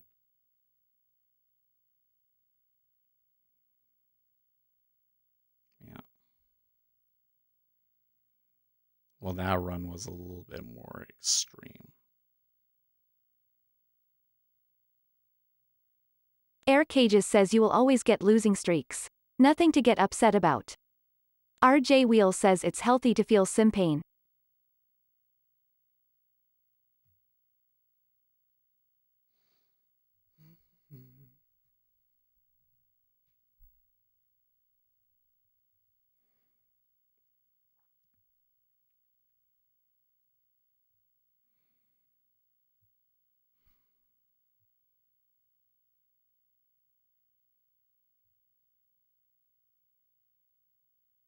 The reason I'm so pissed about it was because it said, okay, like super minimal risk today, maybe take 2 and then be done.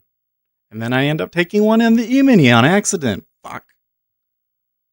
$200, man.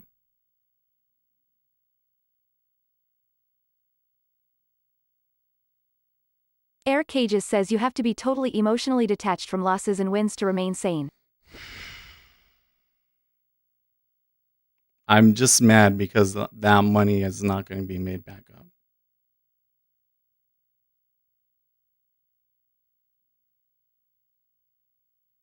Take a long time trading on the micro to make that up.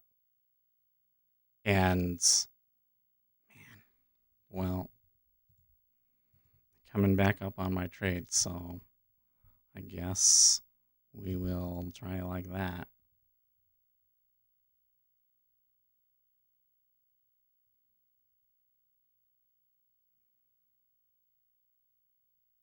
Okay.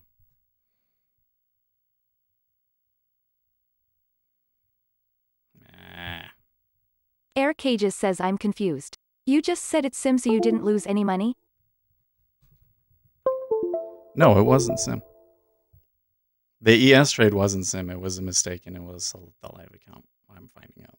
RZH says yes, but if you get only one good trade you can recover all of it. No, don't be saying that kind of shit wrong. You guys are messing with me now?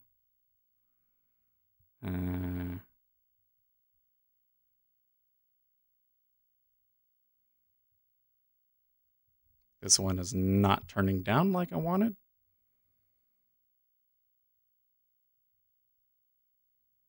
Air Cages says I thought it was sim money. My bad. Dan H says revenge trades are a bad idea. Yeah.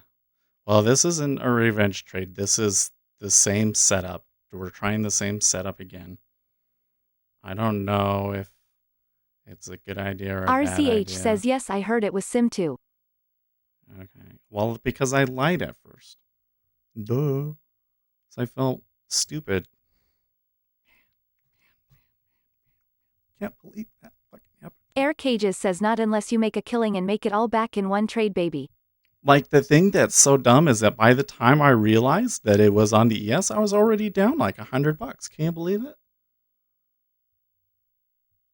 I shouldn't be selling, man. Like, this doesn't.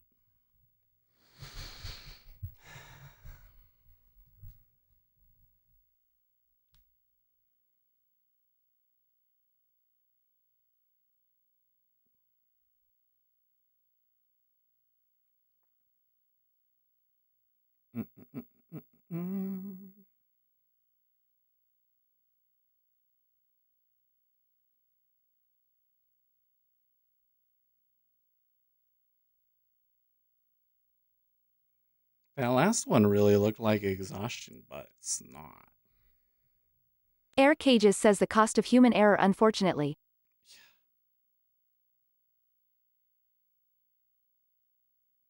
That's what I'm saying. Like, I'm trading micros. Like, I would have to keep trading my micros and catch an RZH amazing says, okay, I let you trade concentrate. and catch an amazing trade to make that up, and it's not happening. So that's just gone. It's just gone. That's unfortunate. I mean, we'll make more. Keep watching the YouTube videos, right?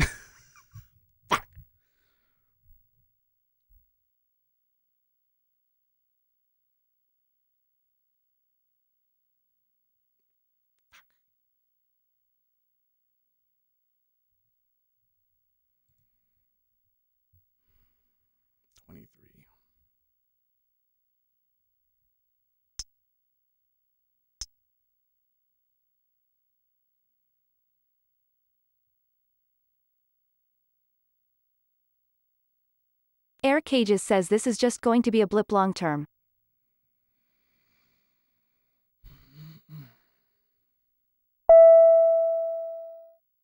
That thing that pretty much puts a damper on the whole year, to be honest.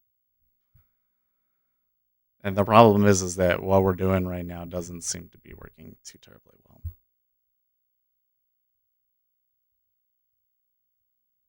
They actually did touch our number there just briefly.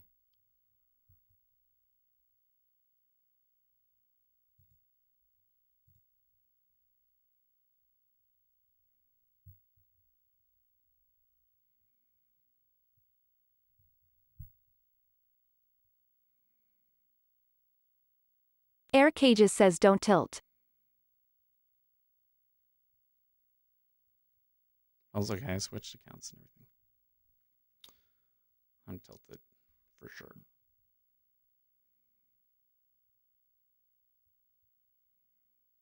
I am definitely taking a counter trend trade too, by the way. Everything I got tells me, though, that they're going to break it. Because they've done it now like 4 times, and the issues have gone, like the tick has gone negative.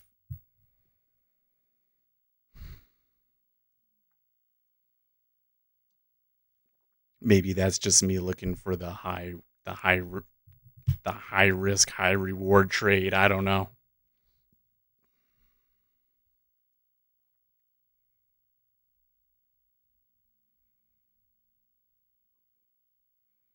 Well, that turned down pretty well for me.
Now the treasuries came all the way back to 06.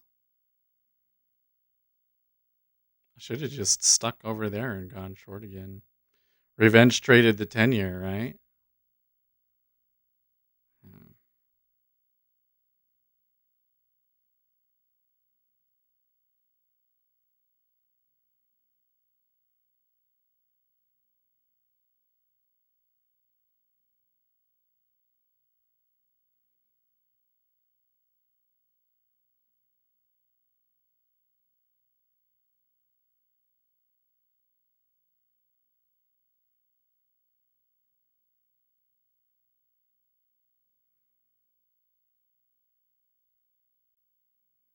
Hmm.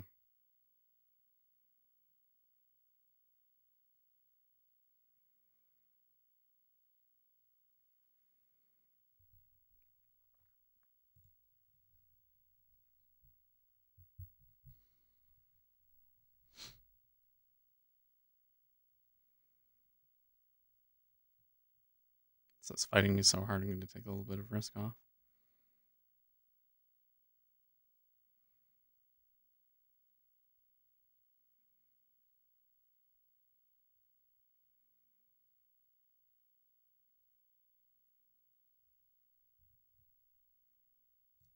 Move that there.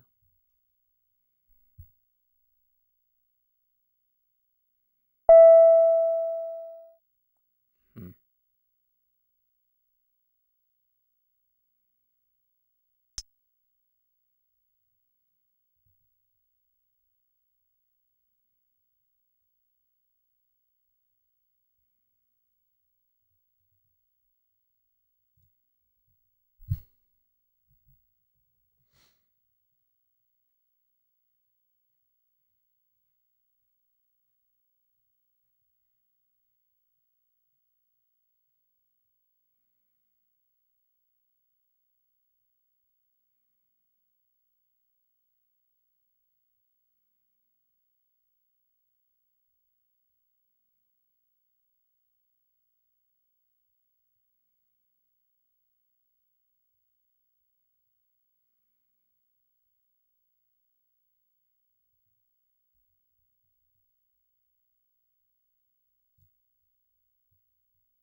Right.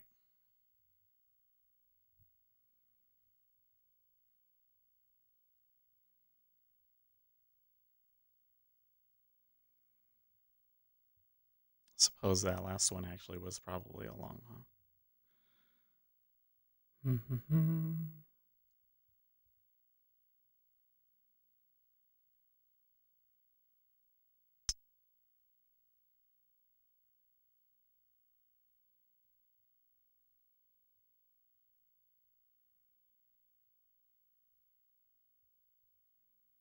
Air Cages says I think you had the right idea.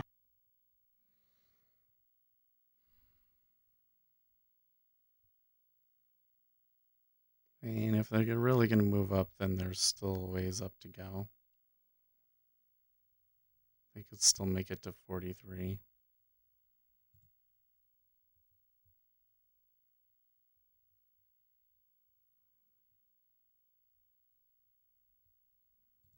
There's a new high.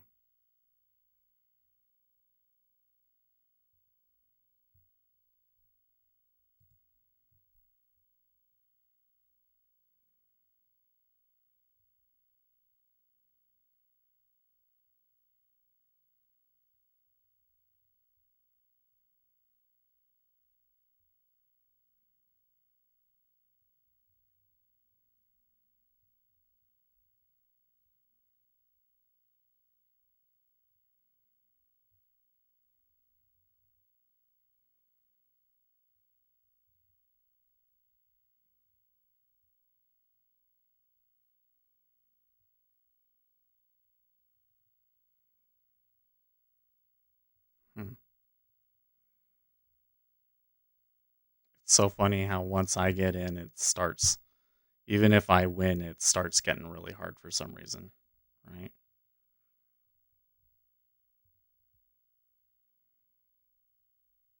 Huge sweep comes in.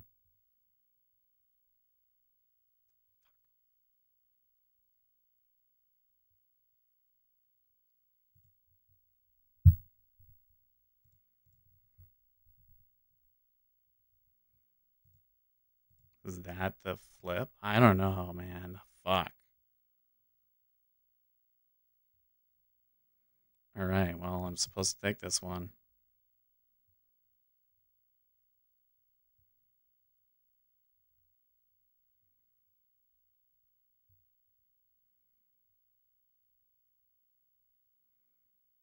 Already looks bad.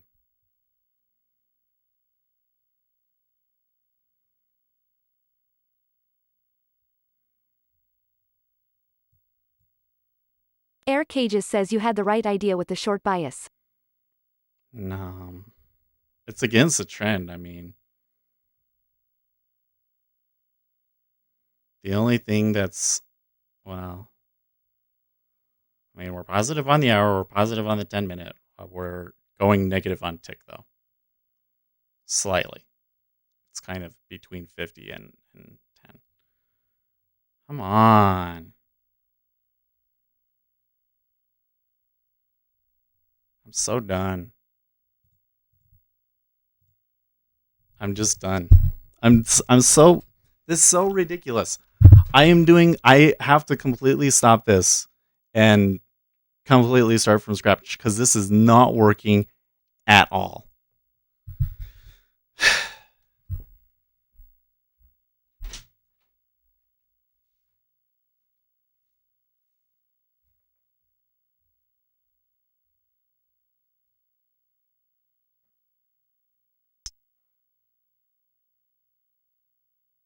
Air Cages says aw man.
Air Cages says how can we help?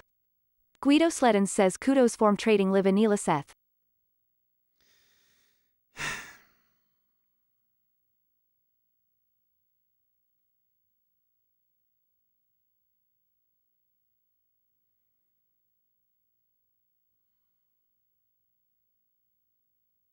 Trading this wrong. By the time that I'm going to get along, they're going to flip. Really should go to 28.40 though. Air Cages says maybe we can send some donations? Nasiadig Chingu says hey Seth, where in Utah do you live at? I live Davis County, up north of Salt Lake. Well, like anytime that you can do, there's of course a Patreon, and you can do tips here in chat, or you can just keep watching, but it's really not about the money. It's about continuing to do this wrong over and over again, you know? Well, that was quite a rush up.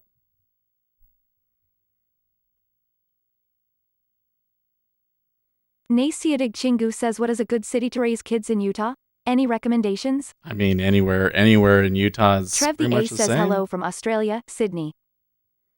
Did I get linked again because I made a big bad boo-boo? No, we're not. We're doing okay. There's a bunch of new people speaking up, though. I get suspicious. Good morning, guys. I hope your morning's better than mine.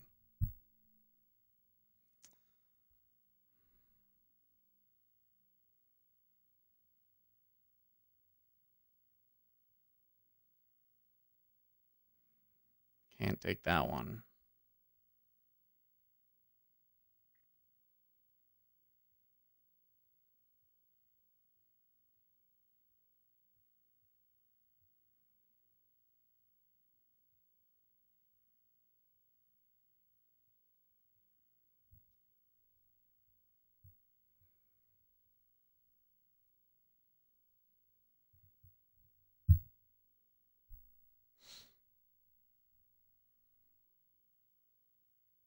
Sebastian Marquez says good morning, Seth.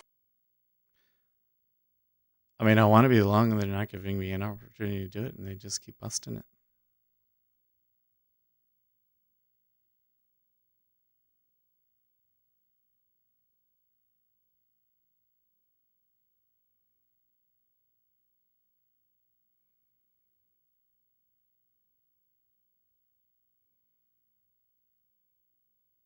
Now look at them. Push.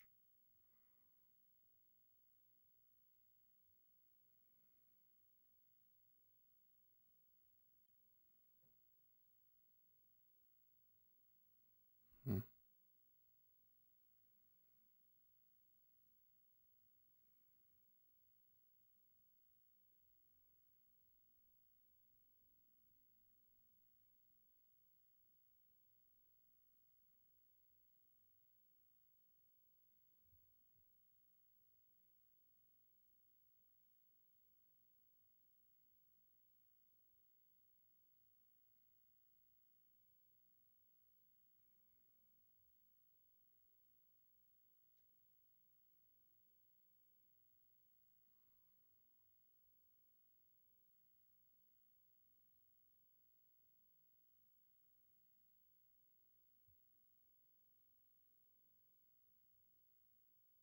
Air Cages says just wait for the perfect setup on S.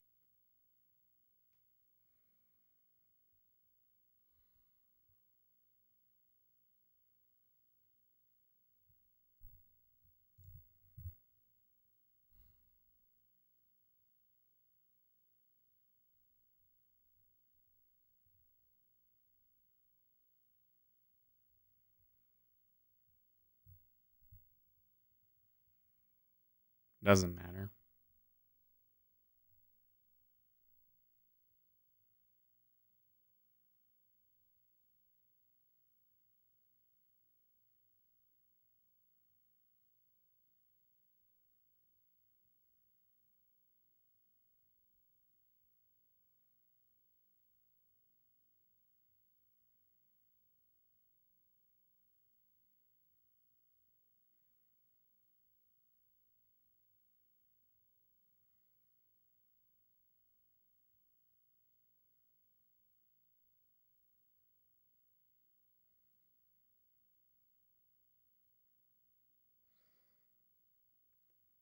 Twemdog says, Seth, how do you determine what prices you want to trade?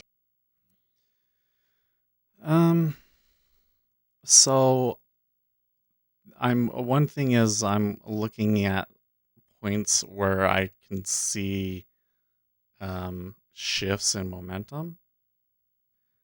And I'm trying to see a kind of like a imbalance in level 2 in that spot as well, to suggest to me that they're gonna hold that. So like if I was just gonna spitball something right now, you know, this 2834 is an okay spot. They're having trouble getting beyond that, right?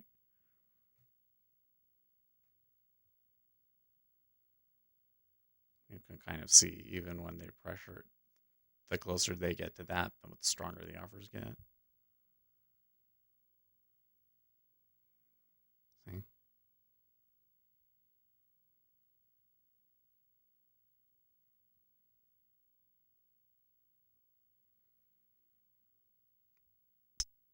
And then if they do go through it, really quickly.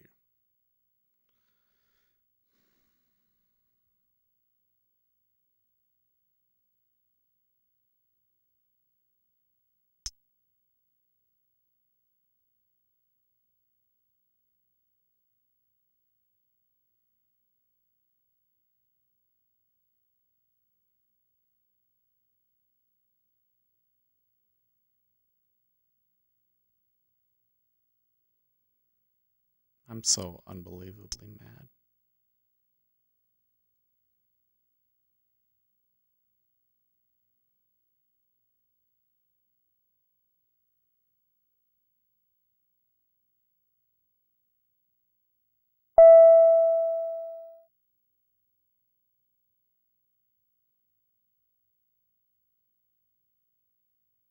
I just don't feel like I have enough risk capital to really risk anymore. And I thought I had something and I could trade it well, and it's just being a complete disaster. Here's where I should be buying it again. Right here. And that time it actually went down a little bit.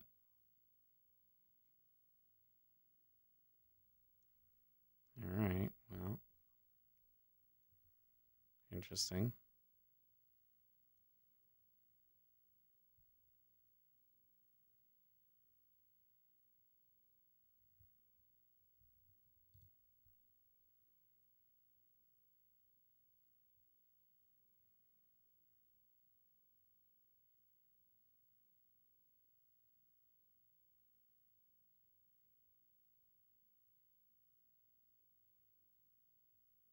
Ace Trades says he lives in Nuno, Utah. Who's he?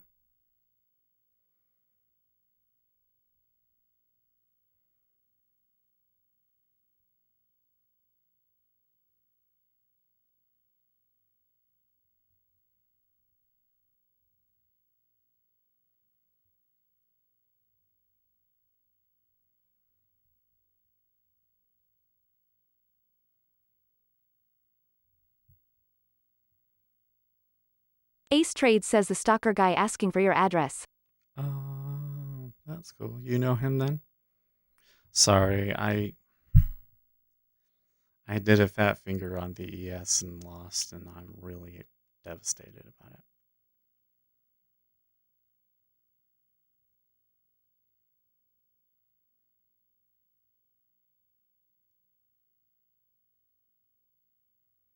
Like this looks like the short that I wanted.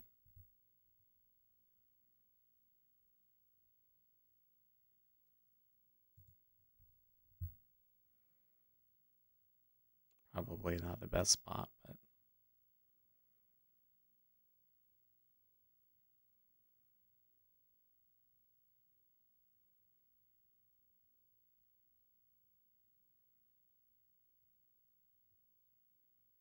Air Cages says it's just money.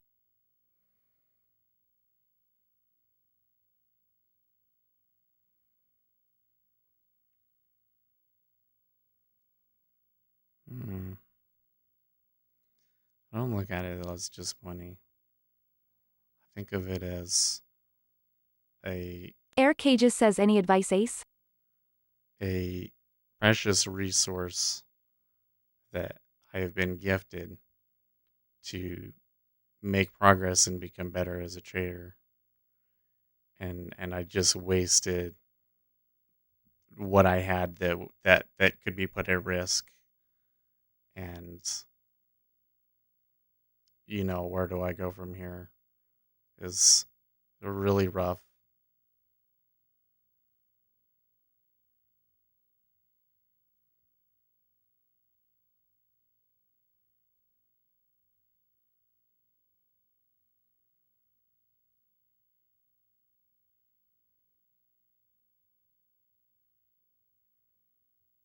Jokel says I shorted the SPY this morning, not going well so far, but I'm expecting a downturn this week.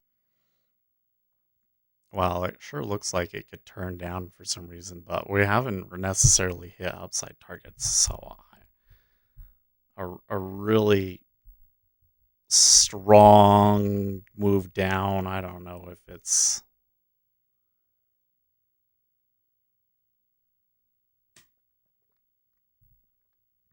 They're kind of doing this thing where they are coming up short. So if it really does turn here, it could be really bad, but the probability of it doing that is actually not that good. It's probably going to make us think that it's really, really turning down, and then they'll go up and they'll go and get the 40.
Big order showed up there at 25.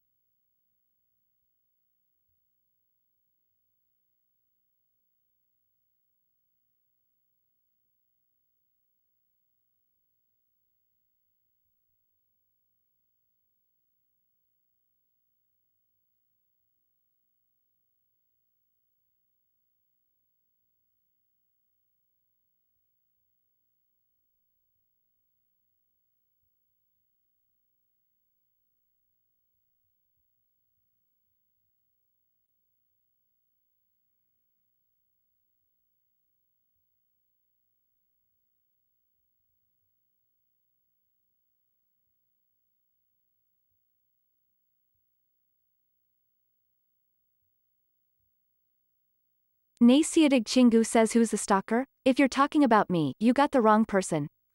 Air Cages says I've been brushing up on my Elliott wave counts. It's going pretty well so far.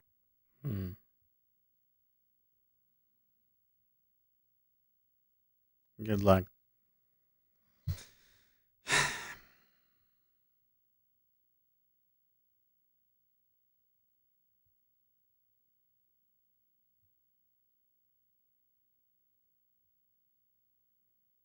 Well, I blew through that pretty good. You can tell now that I'm just straight up depressed because it's going my way. Well, I mean, it's only 16 ticks, so that's not that amazing. But I don't care. Literally don't care.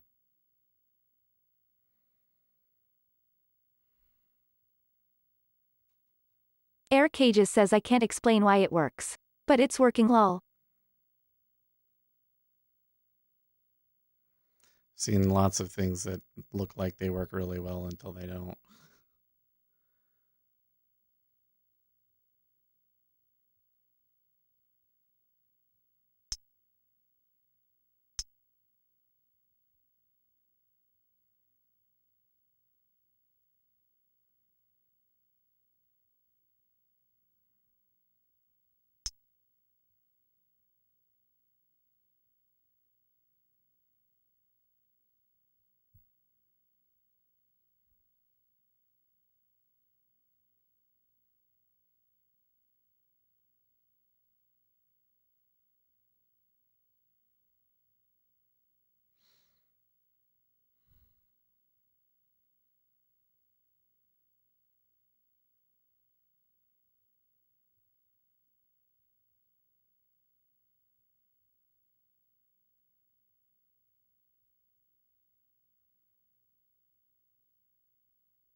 Air Cages says you might make everything back in this trade.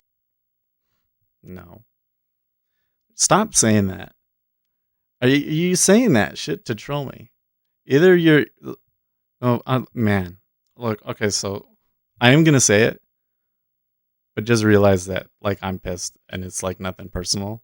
But, like, you're either trolling me or you're fucking stupid. Because that is the worst thought that you can possibly have is, oh, this one trade, I'm going to make it all back. Are you kidding me? I'm going to make $200 off of this one micro contract? This is going to come all the way back? The chances of that happening are so minute. It would be the most amazing trade ever if that really happened. I hope it does. I hope that this goes down and I make like $500 on this one contract. That would be amazing. But the chances of that happening are like nil. It would have to completely retrace Air and says make a new sorry, low. I'll shut up. Joko says chasing losses equals recipe for blowing up an account. Yeah, exactly. So I don't know if you really think that sort of a thing, then I think that you should just be really careful about what you say, because I don't want other people to read what you're saying and then think, oh, this is the way that you got to trade, like, because this is the worst thing to do. Okay. I took the trade because it crossed the spot. That's it.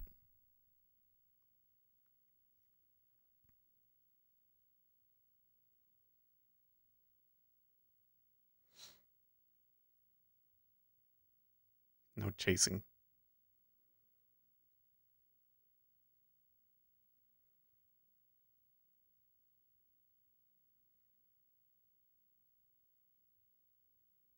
Sure looks good right now, though, doesn't it? We crossed the 50-minute moving average even. And we're pushing relatively significant spots. This is a little bit further here. IQM says Seth, take a walk, plenty of trades ahead of you. No.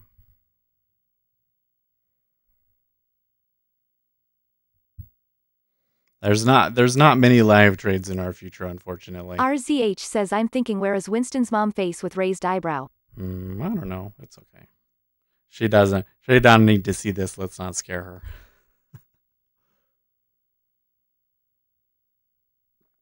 That's the whole thing. Is I I don't even care if I'm making money. If I'm breaking even and paying for commissions, like, I'm happy. I just want to keep trading it live. And what's happened today, one little fat finger makes it so that we can't take a whole lot of live trades now.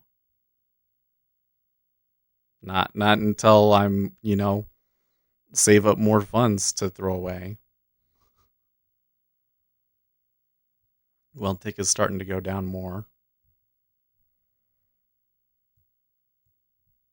I like the way that I changed this chart so that it showed me the tick down at the bottom. That was a little bit more helpful than the tick that I was using before, because it wasn't synced up with my other chart, so I wasn't actually seeing where it was. Twemdog says, why did you fat finger it? So what happened was I wanted to change my session so that the DOMs would reset when the NYSE opens. And when I did that, it reset the instrument to ES instead of MES. And so I ended up taking the trade on ES. And by the time I had realized it, I was already down $100. And then I tried putting my thing down at the close target and saying, okay, well, let's just let it work through. It actually did give me a spot where I could have gotten out at like +1, but I didn't take it. And then I ended up eating the full stop really quickly. Like, that was the thing, was like, when I took it, I knew that it was a really risky trade with a low probability. I knew that. And there's no way that I would have intentionally have done that on the ES.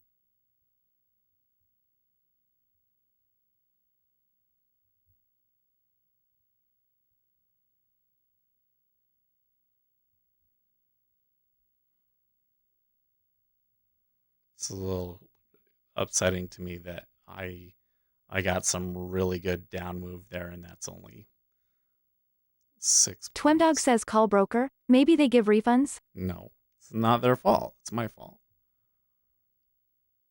It's gone. Denial. You're in denial, Twemdog. I skipped denial and I went straight to depression.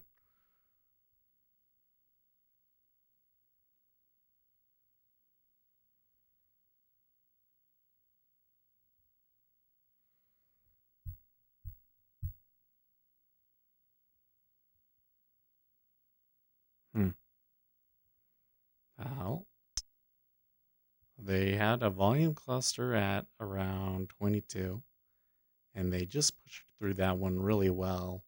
And they're forming another volume cluster at 20, and they're going to push that as well. Well.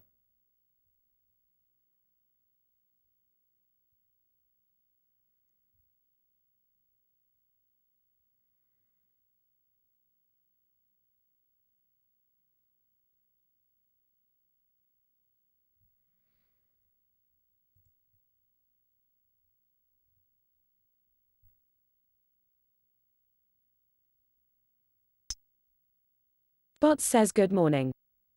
Hi, John. Trev the A says, do you use support and resistance analysis as part of your trading, or just price action? So I really don't look at it the way that most charting people do. I do see areas where I'll say there's support or resistance, but I think you got to be really careful with support and resistance, because all support and resistance means to me is that people are going to be absorbing at that price, and it doesn't really tell you if the price is going to hold or not. It's kind of just more of a guide to understand why it's moving where it is, right? If you come up to that spot and they came through it, it's because buyers really overwhelmed some passive sellers. Bot says, sounds like I missed something nasty here this morning looking back in the chat. Yeah. So, John, what happened was, on the Jigsaw DOM, it didn't have the correct session. So I come down here and I click search, and I changed the session. And the thing that you'll notice is right away what symbol is it. Even though I clicked on the MES, it says ES. So I did that and I clicked OK. And then I came in and I took a trade that I knew was risky. And it was on the ES. And when I saw the numbers show up over here and I saw that 8 ticks was $100, I was like, wait a second. It was a live trade. And I ate the full stop. I tried to okay, I said, well, we'll just take the easy profit and everything, but it was already against me. It was the worst fat finger, dude. Like 20, that's like 20% of what I had in there. And given that our performance lately has been spotty anyways, I'm really not sure that I can take many more live trades anymore, which is really, really disappointing. And I'm not sure what to do about it because I'm really starting to get to the point where I'm sitting here Bot and I'm says like, so 8 ticks $100. no, it was 16 ticks. It hit the emergency stop, so it was 16 ticks. So it was $200 on a under $1,000 account.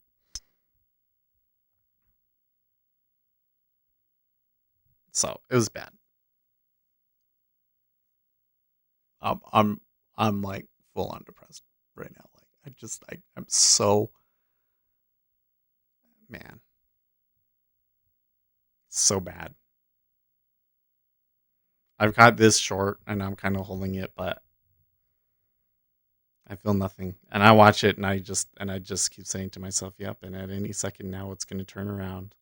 And before I know it, it's going to be right back up at 28.40 or whatever.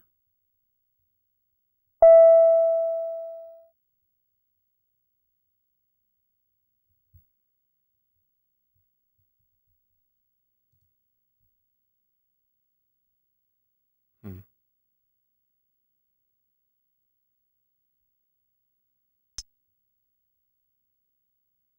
So that's kind of giving me a long, but they're not. I don't know if that one works.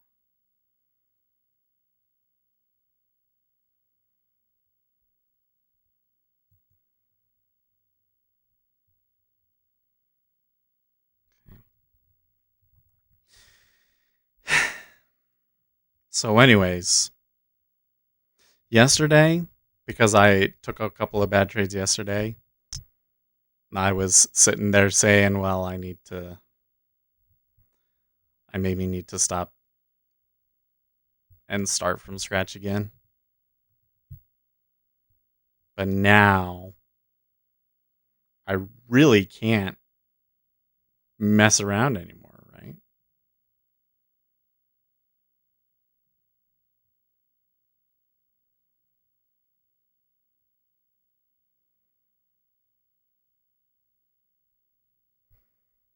So,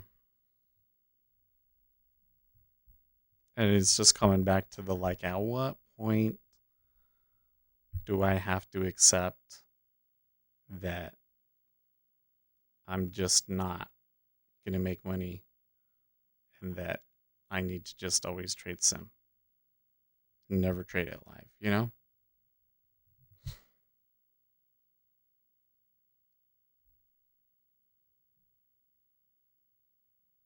I'm glad I got out of that.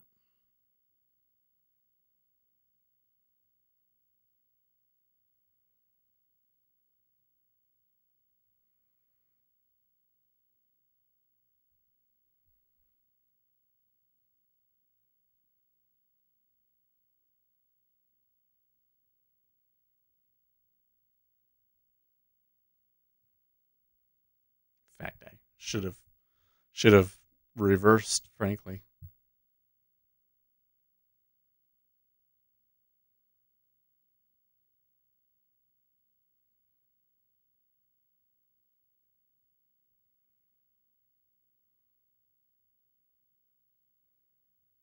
Hmm. I don't know what else to say. You're all so quiet. I'm probably like a total buzzkill for you guys now.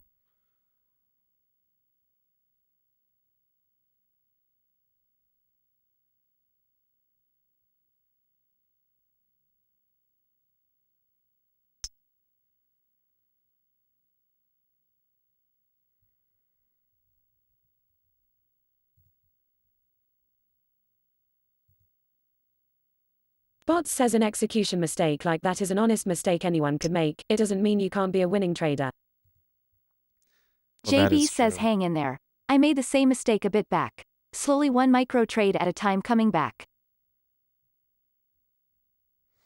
That you're right about that.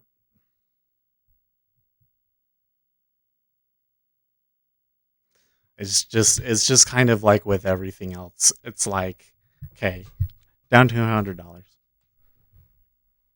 I took a couple of other ones there. How did that all turn out?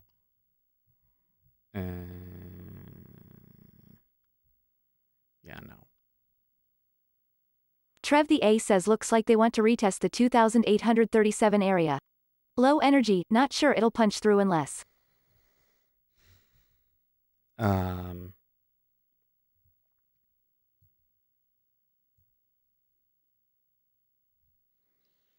how- this is like some things that come into my mind, and I'm like, I don't know if now's the right time to say that or where we're going. Anyways, it doesn't mean that you're right, but it seems like what I'm doing right now isn't working, and then on top of that, I made a bad mistake. You know, so it's just really like kicking you when you're down, and I think, I mean, I can still trade it. I still have 300 in margin in there or something. But you get what I mean? Like that's just like one bad tilt away. Um I'm going to have to put more money in it, and that's going to take some time. Cuz I've only been putting in what we've been making off of the YouTube revenue from it. So um that's going to be a while.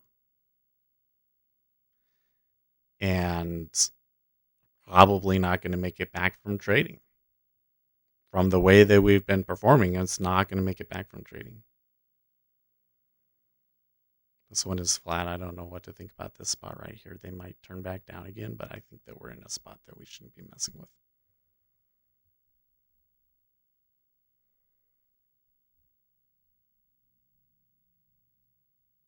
I'd rather wait another 30 minutes and take it then. Tempting to sell it though.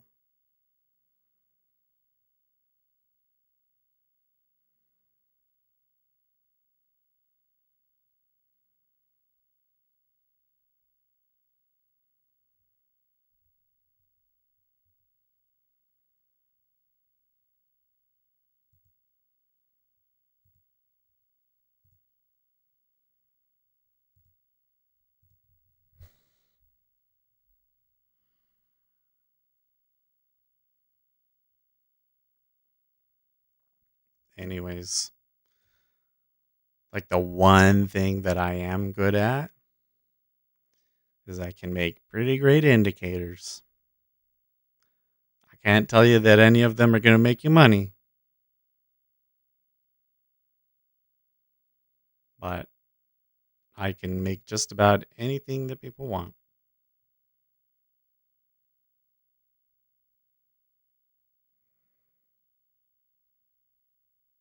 Jokel says do you do much swing trading? Nah, I usually just don't have enough time to sit around for like a full swing. Every once in a while, I'll try and hold one for a full swing. I mean, on that one, I got from 28.29 to 28.23. Could have been a little bit better. Could have gotten 20.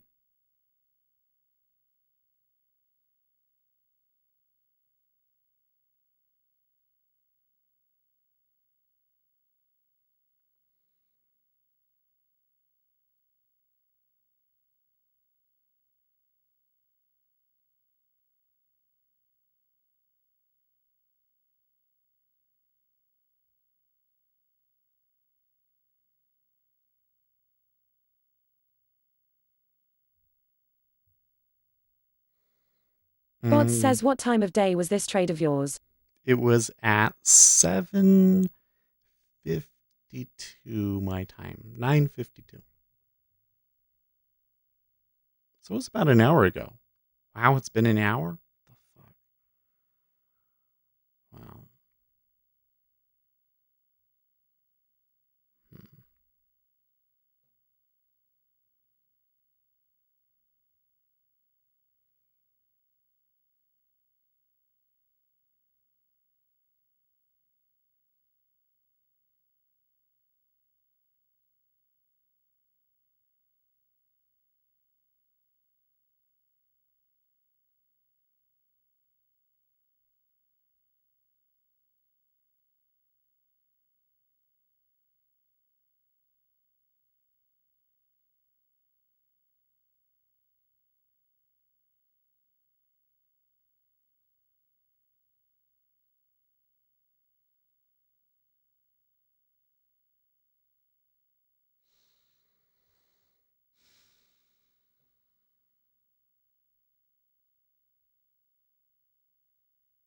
Bots says, so you went long around 2,821. Yep, that's exactly it. It was 28.19 actually. No, I went short around 28.19, 21 or 28.19. Like I said, like I knew it was a high risk trade. I would never have done that on a full contract. I was expecting to use a micro contract and lose $10 if it didn't work out, because I was expecting this turn that we had just now was what I was looking for. It did happen eventually, but a little disappointing how much we got out of it. I guess I managed it okay though.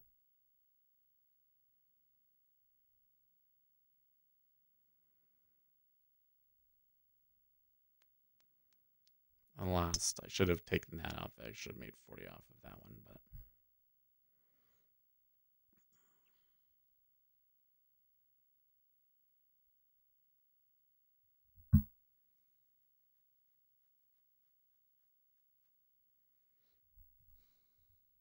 and then because of that one, I missed a whole bunch of other trades, because I could have taken it 23. Oh, I was trying to sell 23 too. That's fucking hilarious. Obviously, I was out of my mind at that point.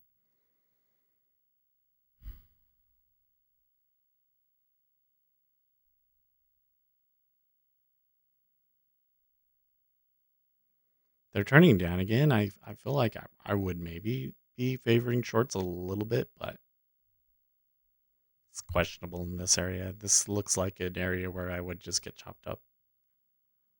I don't know if they're actually really going to go for it here or not.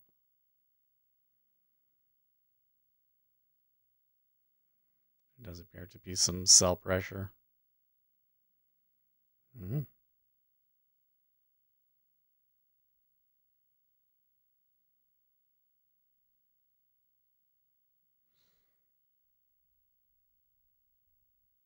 Yeah. He's saying I see, so you sold in the opening drive. I was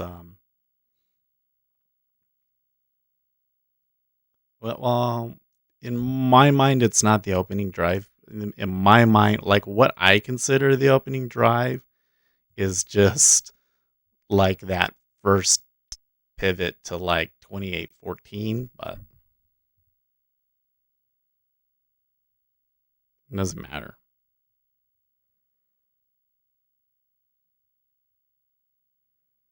Well, it doesn't matter. I mean, I knew all of these things when I took it, right? Yeah. I knew what it was doing. I knew that the probability of that trade working out was really low, like below 30%. But for some reason, I saw some risk reward there and thought that it was worth taking.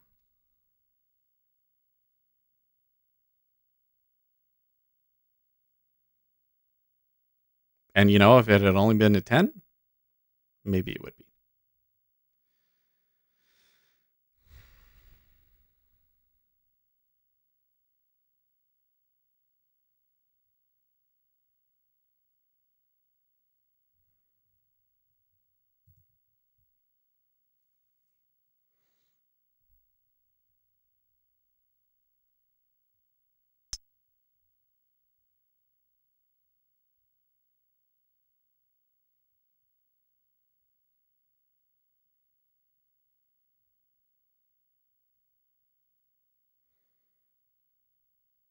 It's looking pretty negative here, like kind of ranging here. Every time that they've been doing that, they'll be like back up and then go through it.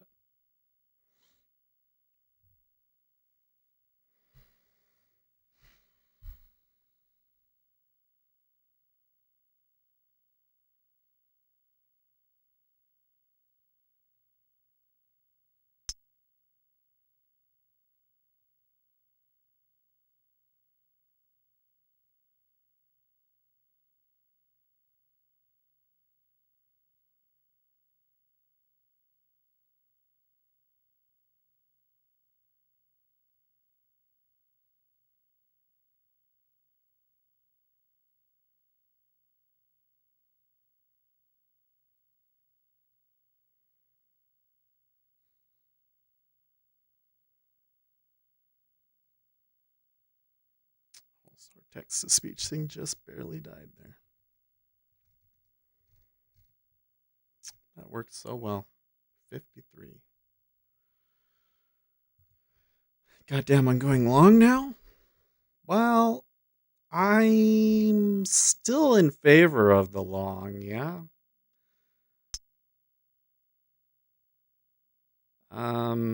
But something's kind of happening here. I don't know.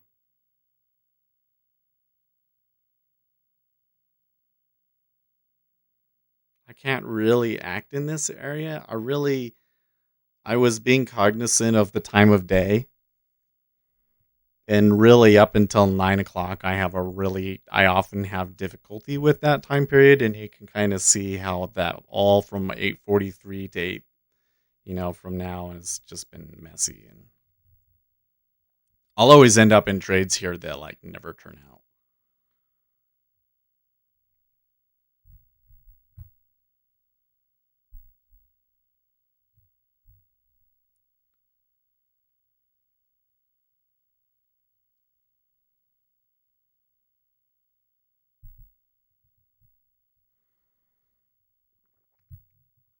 But like the overall longer term view looks really bullish today. The opening drive looked very, very bullish. And their targets up on the upside should be around 2840, and they didn't hit it. Oh, this JB is somebody different? Is your style a scalper or swing? I'm a scalper right now. I'm kind of starting to lean. So some of the edges that I've been trying to take advantage of lately are swing trades. So that's what I was kind of hinting at, was I have an edge that suggests that they were supposed to make it up to 2840 and they didn't before turning. And then they kind of made it look like they were going to go up, and look, that one failed too. So now you're really getting some downside. This is what I really wanted. This is where I'd be thinking, okay, maybe I take it off now. 2810. But I have to wait. Maybe I can take a short. Maybe I can take another short, but I have to wait for it to come back a bit first.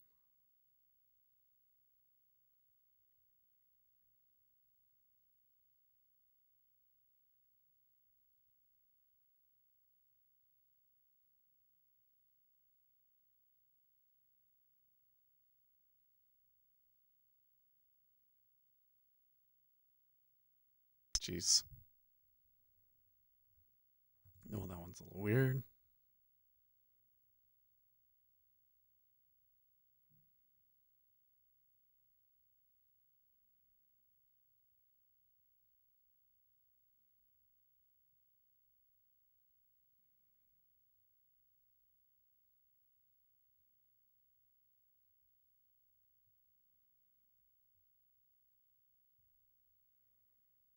So I would be thinking about taking it short at 28.18 or so.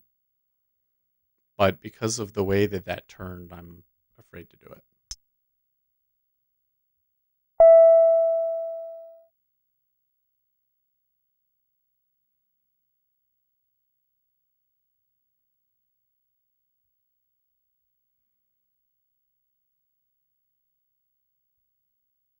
Fact. See if they touch 19, then that could have been an okay long.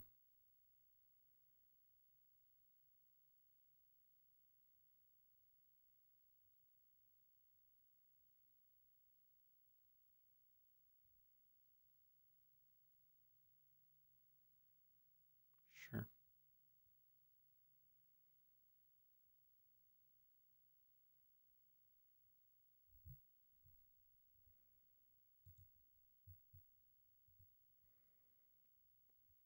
Oh, sorry, I didn't have the chat over. What is that pink horizontal bar on your 1 minute for? Okay, so first of all, should be careful here. What you're saying isn't actually a 1 minute chart. I have 1 minute bars on here, but they're basically transparent.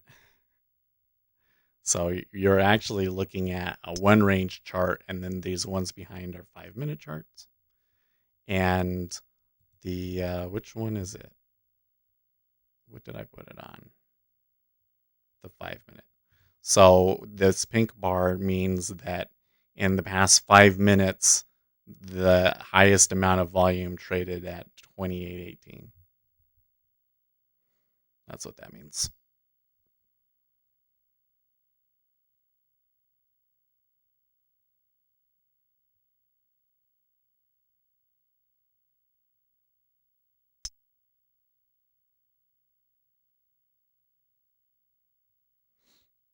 So it's basically it's a bar point of control. It's an indicator that I wrote.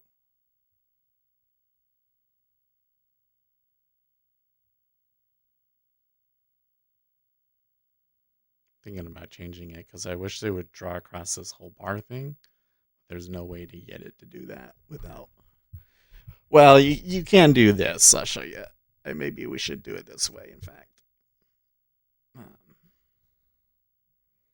We can use square. Make it a little smaller. So it won't show up until the next bar, but then we can see where the spots were going back. We used to not have that on there because it was trading so much that you couldn't even see a full 5 minute bar. I don't know. Wow, that turned back down really quickly.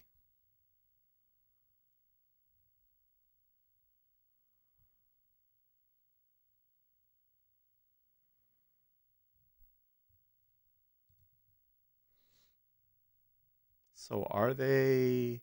They're right at the open. 28.10 was the open, right? Yeah.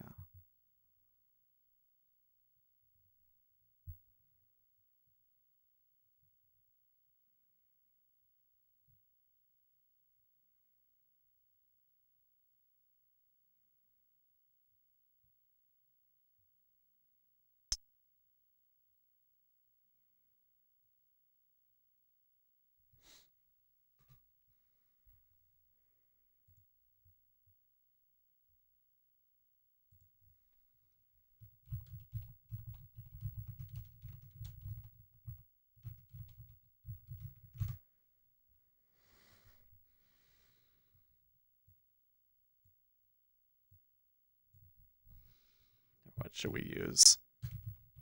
Embarrassing fat finger.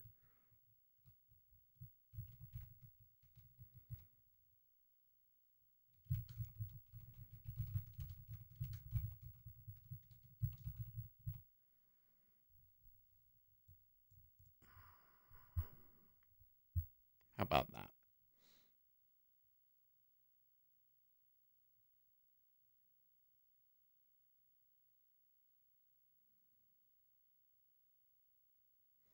I might want to make a trade here in the next 10 minutes, but I'm going to go to the bathroom, so I'll be right back, right?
Okay, so 2,800. Now, I wasn't gone for very long. Ticks sure don't look very good.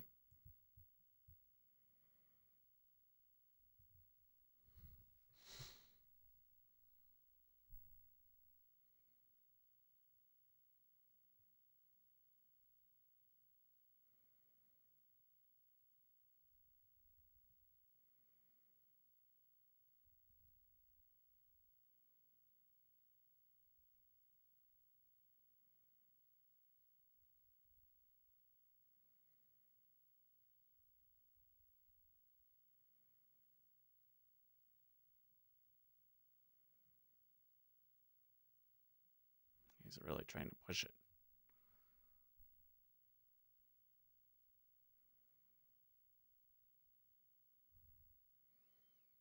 The treasuries are up. Remember when I said if the treasuries were to get over like 110, that must mean they really want to sell the E-mini or something? Well, so far, that's turning out to be the best thing I've said today, huh?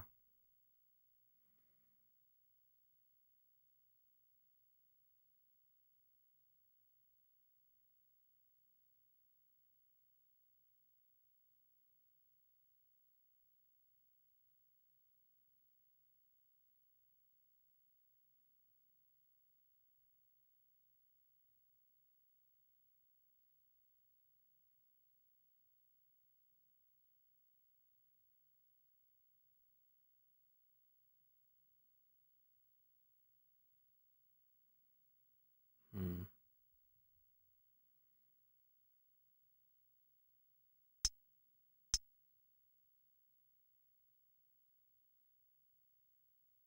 I think that they're going to have trouble here.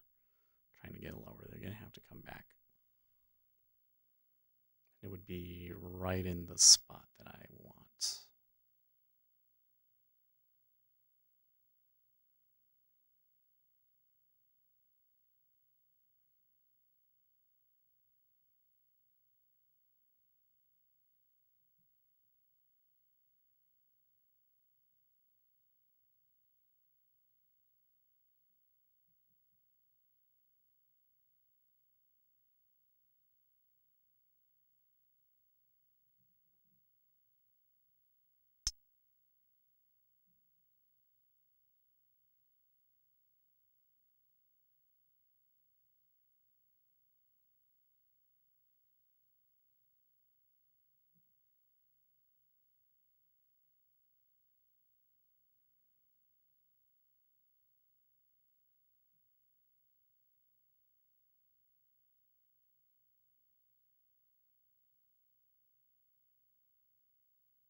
They didn't quite touch my line.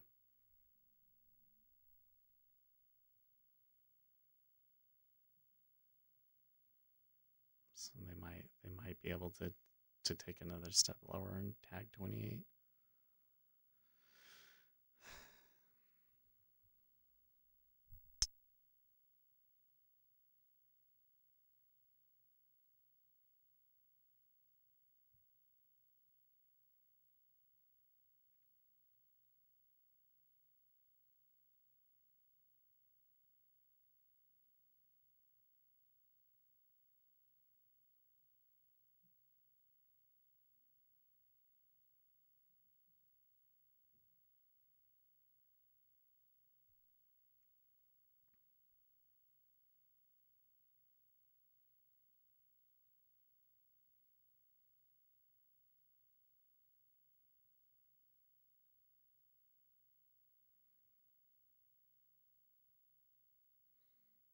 I remember when we were at 16, I was like, this is a messy area.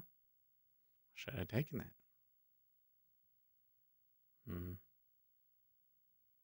Maybe it is a good thing because I can't tell you how many times I've tried taking a trade in an area like that and had trouble. So maybe I did the right thing, but I just feel like I missed out big time. Or quite frankly, I could have held on to my original short and I would have been okay.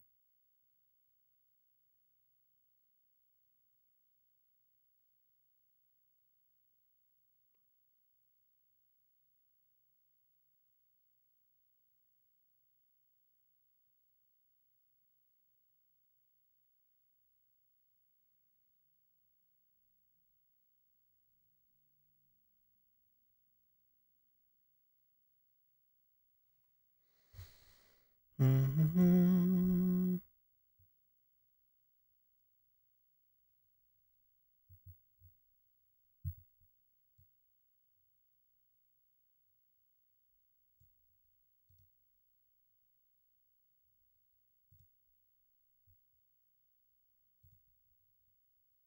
I'm just gonna wait. This isn't usually the right time.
Hmm.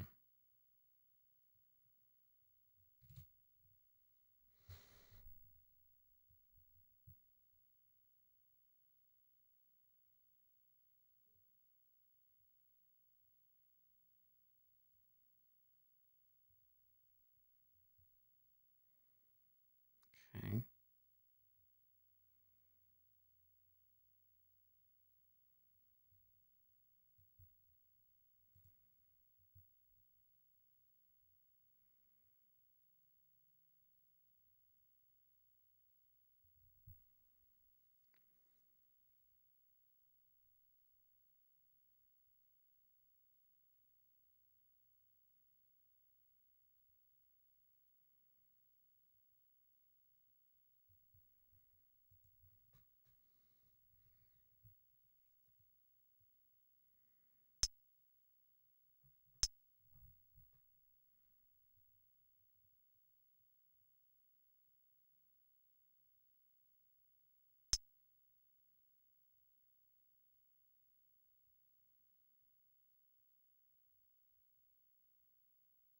What the fuck?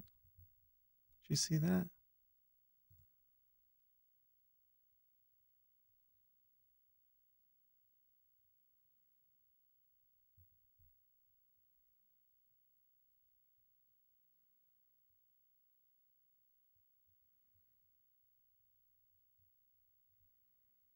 There's like a real sweep in the micro contracts.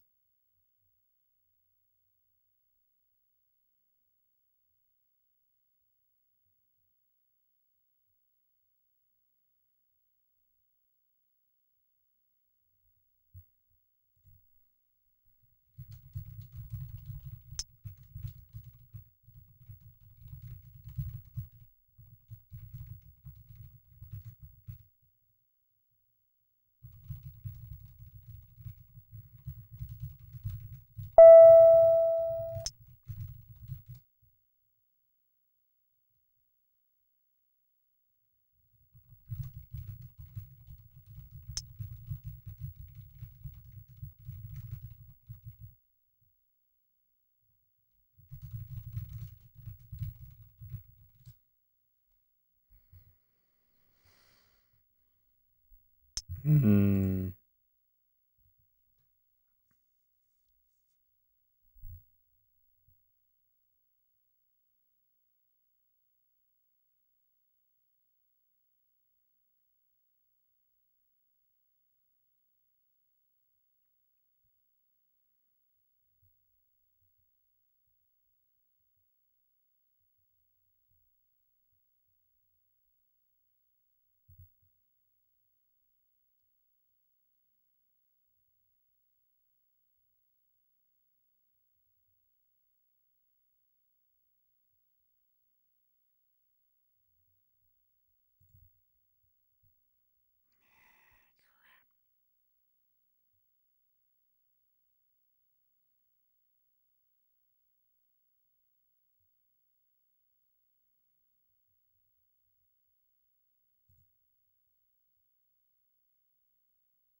happy about that.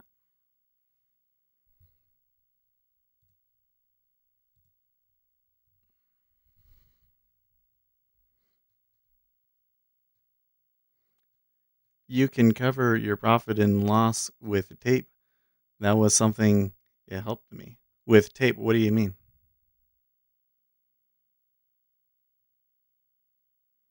You mean like the market depth tape stuff?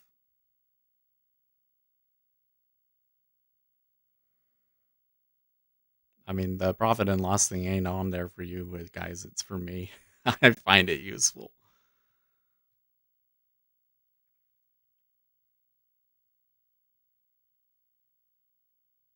That's the only way that I know how far it's gone. I don't use it to be like, oh, this is how much money I'm making. I'm using it to be like, okay, I know that if I get 20, that's 16 ticks, and that's this part of the range.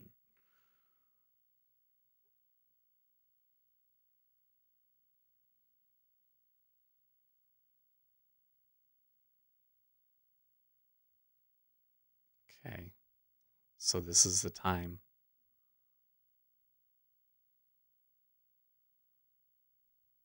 Real tape on your screen so you can't see us.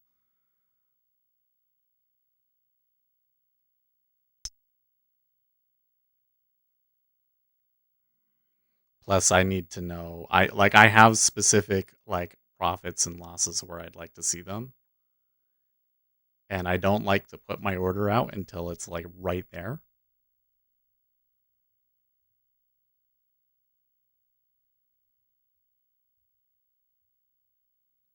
If it showed me ticks, if this showed me in ticks instead of dollars, that would be fine. But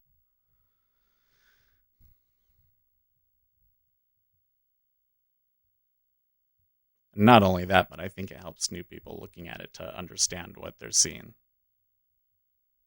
They can go, oh, okay, he was in from 2804. Well, she just ain't going for me right now.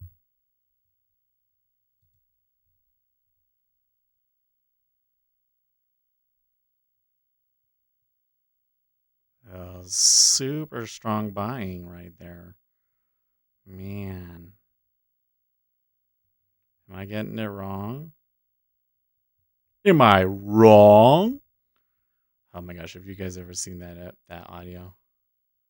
These guys are arguing about the Wizard of Oz. So fucking hilarious.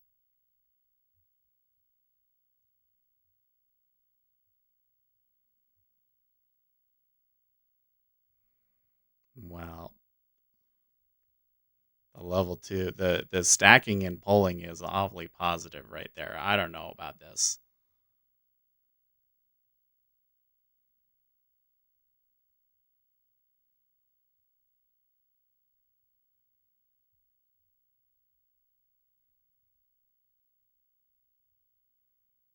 And now it's awfully negative.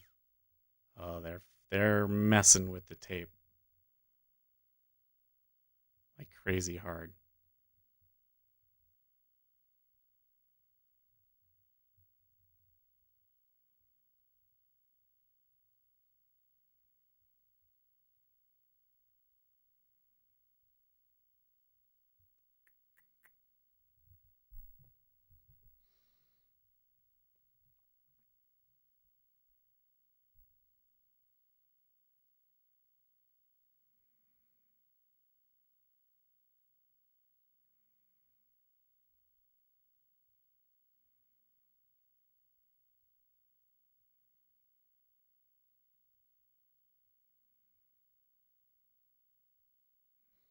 That's all the sellers get. That's interesting.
Pretty good long so far.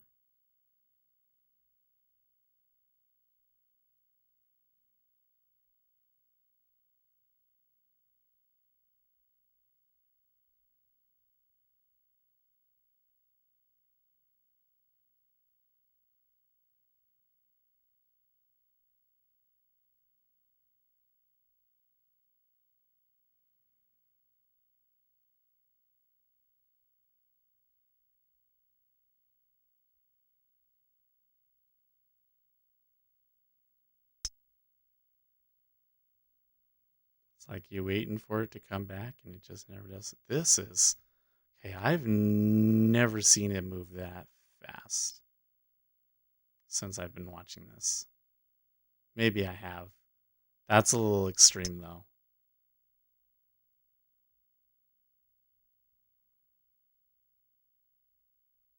Like, this is going to be like 2 times the range almost. I don't know if that's sustainable.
Then they're like running out of things to say. Some big absorption in the 5-year.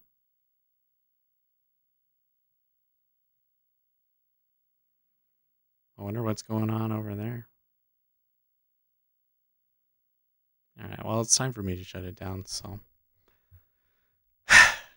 I'll see you guys tomorrow. Just